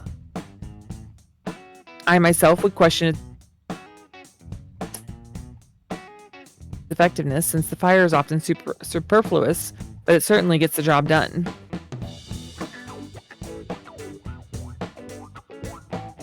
In situations where Ashton cannot get close to a siren, he can simply spray fire all over them. I really don't have too much to say here. The weapon speaks volumes for itself between its insane concept and its hacky construction. At least it doubles as a torch in dark areas, so there is that, I suppose.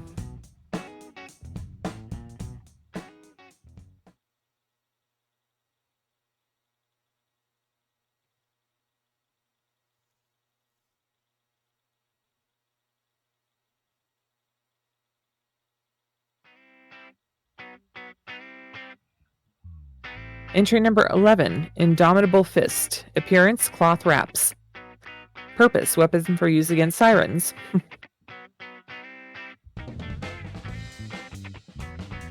Andy's belief was, and still is, that the human body is the greatest weapon of all. In some ways, hard to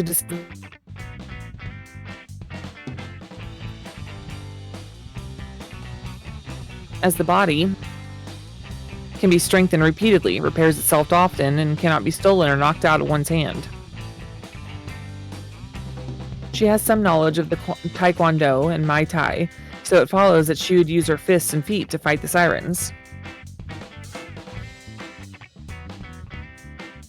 While this does mean that she needs to be closer up than any of the rest of us, right in the face of a siren for those that have faces anyhow, she can also get into and out of things.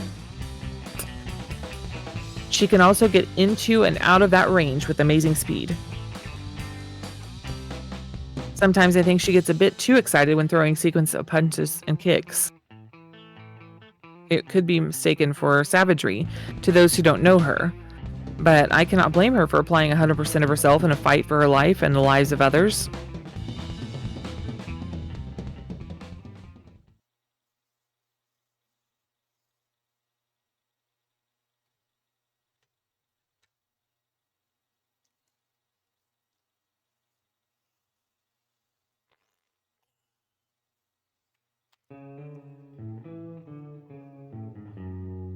Entry number 12, Onamaru Kunitsuna. Appearance, ornamental katana. Purpose, weapon for use against sirens. I concede, it's not the real Onamaru Kunitsuna, otherwise it would not have cost only $200, and the mere act of holding it would probably be an international felony. Even so, it's close enough for me. The satisfaction that comes from drawing and sheathing the blade has never ceased to please me, even after 6 years of practice. Now, all of that practice pays off, as our endeavors into the underworld afford me an opportunity to use it against the sirens. It's said that the samurai of ancient Japan would slay not only the enemies of their ruling daimyo,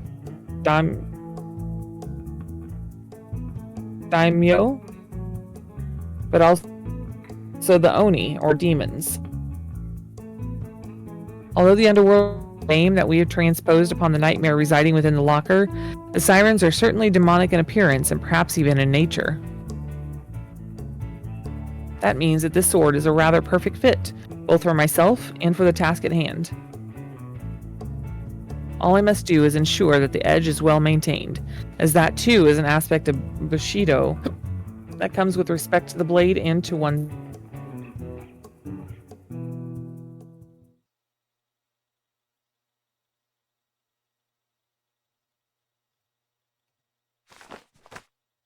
And one more page, the 14.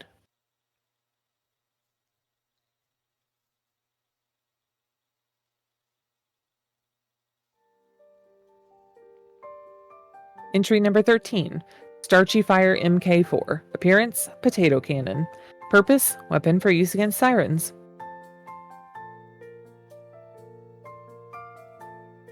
After a few hilarious failed attempts, Judith and I managed to construct a potato cannon using an old leaf blower and some spare parts from Ashton's dad's garage. It is simple enough in its construction. Cannon that shoots potatoes at over 100 miles per hour. Judith can fire other things from it, but potatoes have proven to be the most cost-effective ammunition.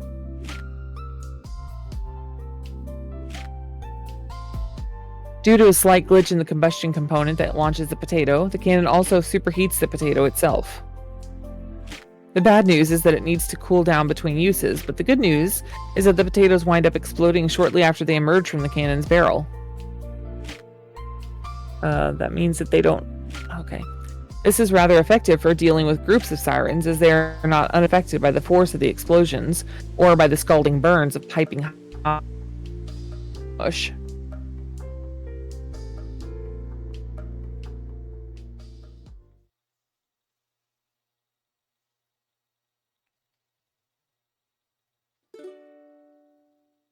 Something I don't recognize says something to me while I'm walking.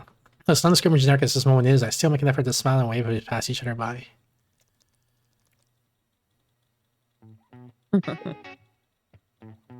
Ash is sitting outside her chick's crab bucket playing on the cell phone. He seems to notice me approaching though and gets up this from one's his you again. seat, flipping his phone closed in the process. Hey dude! And he looks at me for a second before turning towards the restaurant. You hungry? I'm hungry. Let's get some food. Oh, and I'm buying, but you gotta order water if you're thirsty, okay? You can get whatever food you want, but I'm not paying $3 for a soda. Money's kind of tight right now. Doesn't take long for Ash to place our order. I always get a steakhouse burger whenever I come here anyway. I guess he's picked up on that. And he even remembers that I like my medium rare and tells the waitress as much our order. It's a real treat to watch him be commenting like this, given how abrasive he is sometimes. Normally, whenever the six of us eat, Ash just plays on his phone until the food arrives, letting Emil and Judith do most of the strategizing. There's nothing normal about today, though, is there? I'm gonna be real, man. Things were real shitty before I met you. Ash immediately jumps into it, as brazen as always. He fiddles with the bandage on his wrist before eventually squeezing it with his right hand. And even after that, I was still pretty sure that summer was going to be lame, no offense. I had it all planned out. I was going to work with Dad on the weekdays, maybe hop online at night and play some Bone Sword with you in the mill. I was going to keep on trying shit like that over and over again. The next day and the next until... I don't know. Until I start feeling like an actual adult, I guess. That was a plan. That was my plan. That was all I had. Ashton scowls, putting more pressure onto his wrists. Never thought I'd end up being a hero. Or, I didn't even know something like that was possible for a guy like me. I always thought I was just some jerk, just another one of those punks at school nobody gives a damn about once you're not stuck in the same class as them anymore. You and I aren't heroes, Ash. It's crazy how things end up, though. So you really think it's all over then? That's what the mill says anyway, and that nerd hasn't been wrong yet.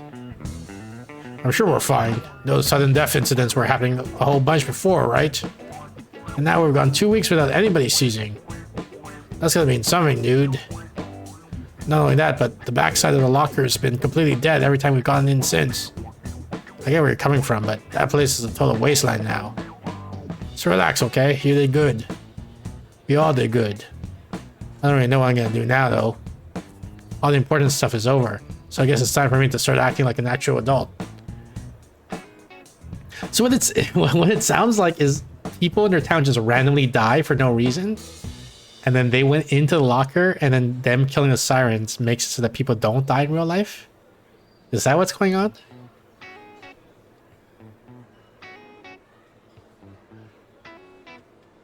Did we lose Jubilee? Dang, we may have lost Jubilee.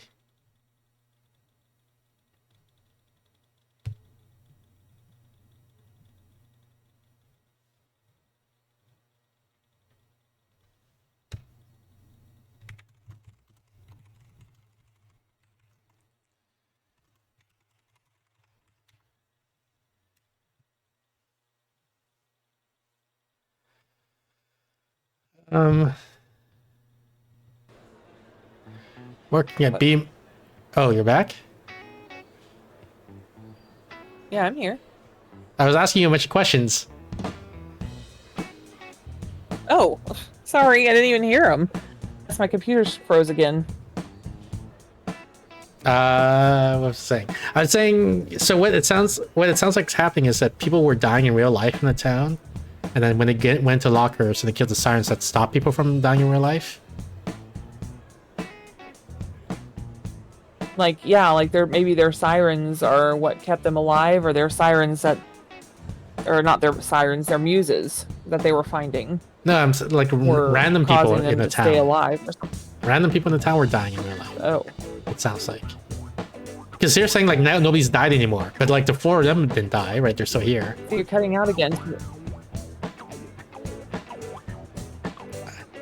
Well, I think it was just people at the school because she was saying that the school smelled like death. Yeah, so people other than these 4 or 5 people, is it 5 of them? I don't remember. Are dying. Just random people are dying.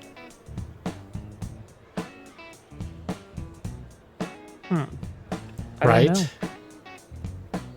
Maybe. That sounds right. And then they went into the locker and they killed the sirens, and then people stopped dying. Maybe that's why they call him a hero or the chief or whatever. But then why didn't they send like the police into the locker or something All of like that? Or the military? Why a bunch of high school kids?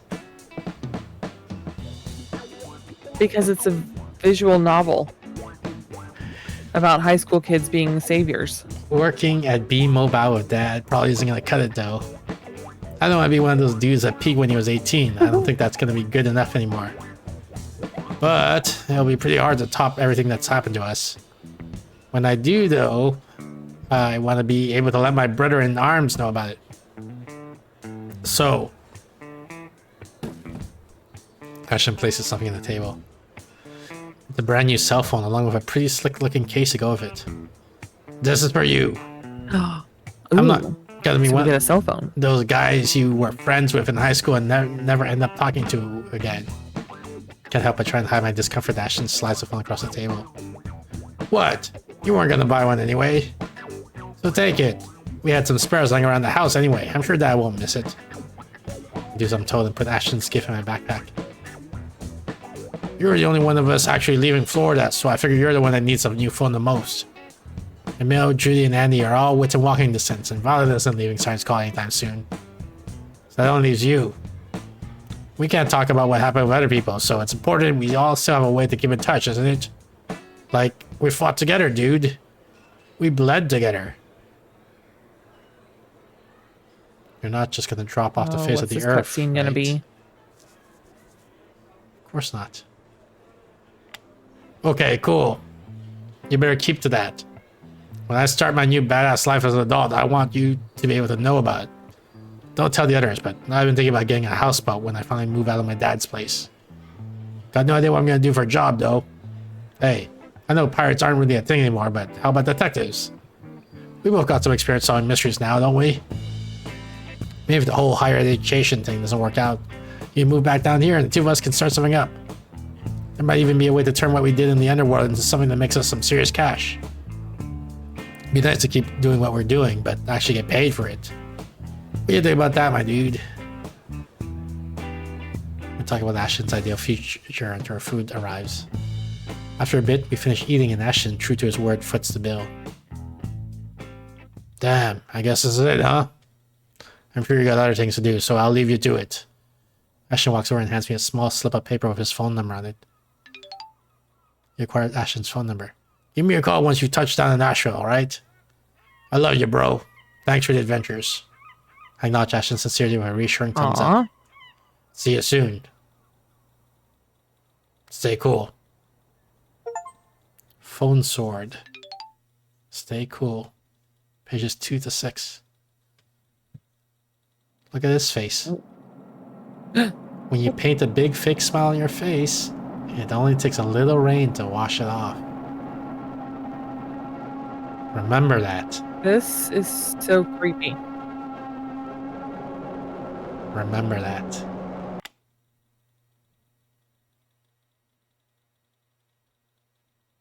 Why does it have to be so creepy? I'm pretty much out of time, so I go back to Violet's house and pack the rest of my things. Eventually, Miss Lawrence comes home and we load everything I own into her car. As we're about to leave, though, Miss Lawrence gets a dangerous weather alert on her phone. Apparently, A once benign tropical storm off the coast has swollen to the size of a massive hurricane, suspending not just my flight, but every flight going out of Florida. Looks like I won't be leaving Siren's Call anytime soon. How unfortunate. Goodbyes felt, miss friends. Violet. I guess we gotta regress.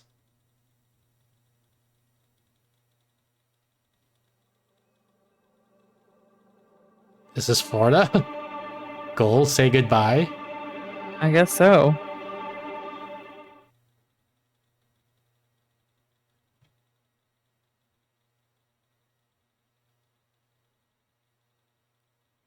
Give Miss Lawrence my regards when she gets back from Denver, all right?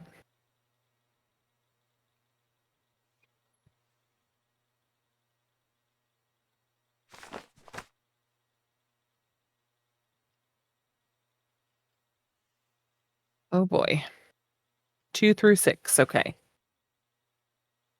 5 pages, we got this. Entry number 1, the Underworld.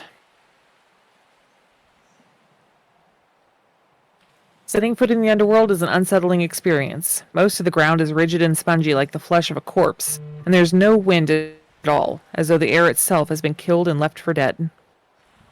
To be a living thing surrounded by death is not how any of us imagine spending our summer. I don't think any of us ever truly got accustomed to it, but perhaps that is a good thing, as its dangers keep complacency at bay. The Underworld is certainly a nightmare come to life, or what life it could come to. There are no other humans, only sirens and wisps reside here. The former are murderous and disturbing to behold, while the latter do not even acknowledge our existence. As for how we access the Underworld itself, I pray that the dark portal within Violet's locker is the only one in existence, as it is harrowing to think that there could be others. It does seem that this world is linked to ours by more than just a portal, however. Liquids we carried into the Underworld via the vials of Samantha are transmuted into other things, and defeating the Sirens has appreciable effects on our own reality. Despite all this, it's hard to say whether the Underworld truly runs parallel to our world. Both my pocket watch and Ashton's phone tick by very slowly, so it's reasonable to conclude that time passes at a depreciated pace here, or deprecated pace here. Still, there is definitely a link, although whether it extends past the town of Siren's Call or not remains to be seen. The Underworld is shrouded in mysteries, some of which may be better left solved. Or uncharted. Why go there?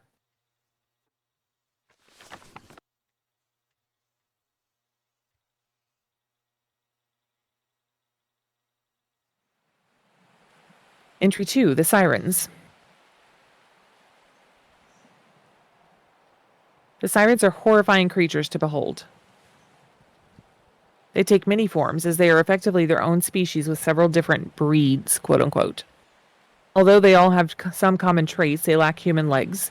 Their eyes are glassy, and they always reside on or close to a slate. Sirens often have means of physical attack, such as claws, barbs, and tentacles that sprout from various orifices.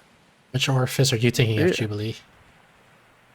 However, the most dangerous aspect of a siren... I was thinking an eyeball. Okay.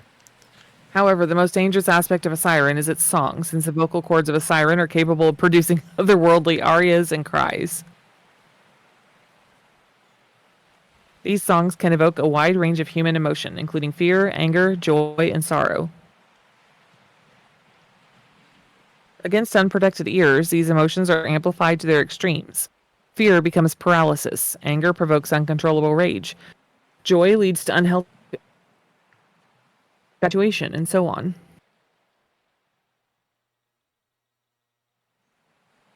Mysteriously, sirens can also sing to their environment to beckon their dead surroundings to life. Some sirens sing to the rigid ground to trigger an earthquake, to the dead air to summon bone-chilling gusts, and to the crimson sky to beckon a storm of meteors. That is why we wear modified noise-canceling headsets when facing them. They block the siren songs entirely, but it makes it much harder to fall victim to them. When we destroy sirens, particularly the strong ones, it has observable effects on our world. For instance, we had slain one group of particularly fat sirens one day. The next day, we saw several more people in our world going out for vigorous walks or bike rides. The parking lot of the gym was full, and the crab bucket had more customers than once.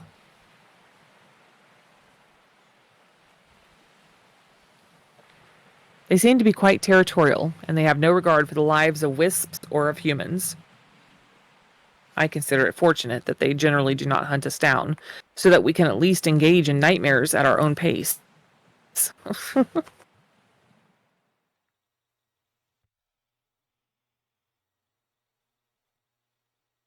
Why don't they just, like, break the slate?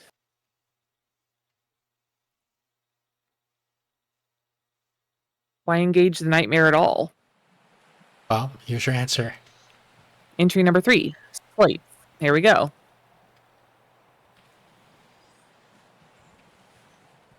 The slates are slabs of stone that protrude from the sickly ground of the underworld.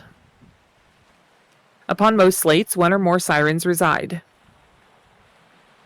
Generally, sirens await the approach of a human or a wisp before becoming aggressive, although the stares of their glassy eyes up to that point are impossible to ignore. While they are aggressive, most of them will not stray more than about 20 meters from a slate. It is safe to say that they are territorial of these stones. Are they protecting the slates, or do they simply not wish to stray too far from a zone of comfort? It's impossible to say because there doesn't seem to be anything special about the slates themselves, at least not from what I can tell. The slates are also nearly indestructible. All attempts from Ashton, Andy, and their muses to destroy the slates have failed to result in so much as a scratch. Okay. That would explain why they don't just destroy them.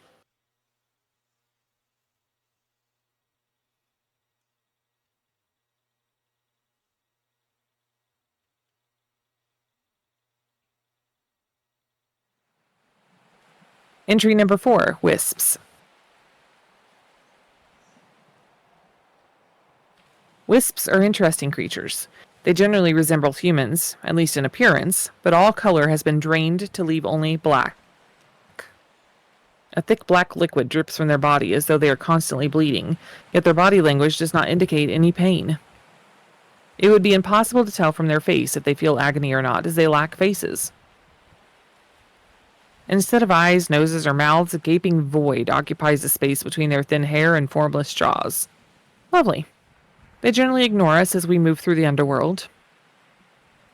Even if we bump into them, shove them, or even stab them as violent ones did by accident, they continue to go about their aimless business.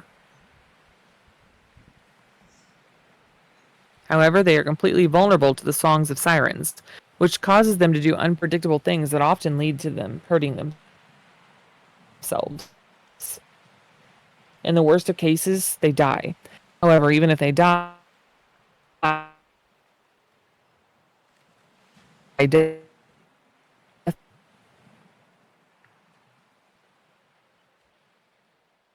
does not appear to be permanent for them, as they will reappear at the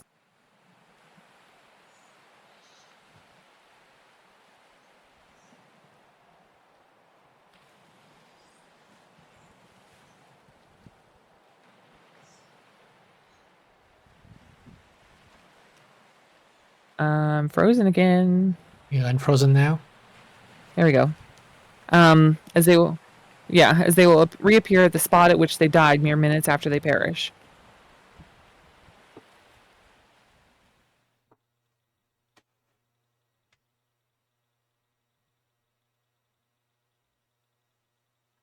Okay, last one. This is page 6.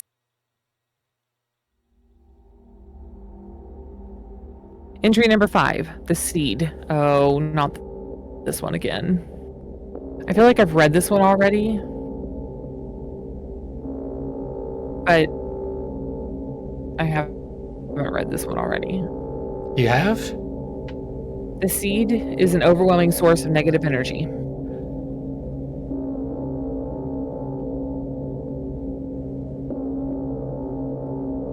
Haven't I? No. Being that it is guarded by the most powerful siren of all, that it may be very well be a source of power for the sirens.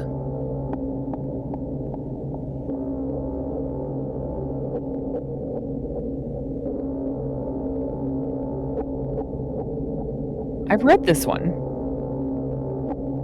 Since the sirens appear to both symbolize and encourage the worst of both the wisps of the underworld and the humans of our world, then destroying the seed should eliminate that negative energy, and perhaps the sirens with it. Proxy, this should eliminate the negativity of the town of Siren's Call as well. Laziness, anxiety, discontent, and fury could be things of the past, at least for this town. I suppose this would make us heroes, in a sense, but I don't expect we would receive any sort of fanfare for it, being that the underworld and its trappings are not, nor should they ever be, common knowledge. I can't speak for the others, but this is fine for me. This sort of work tends to be its own reward.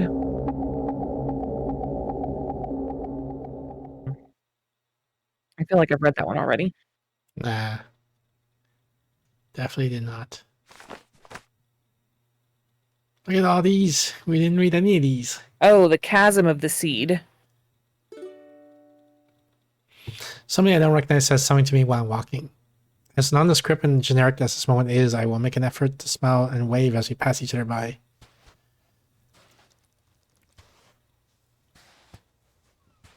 Okay, actually, I need to stop because I have to go to the bathroom first thing. And second, oh, it's pretty Violet.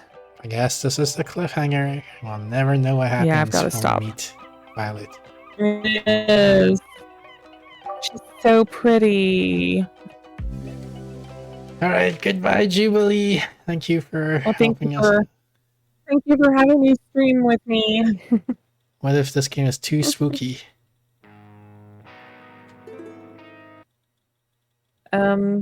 We'll probably play it in 10 years after, I've gained a backbone. All right, see ya. All right, bye.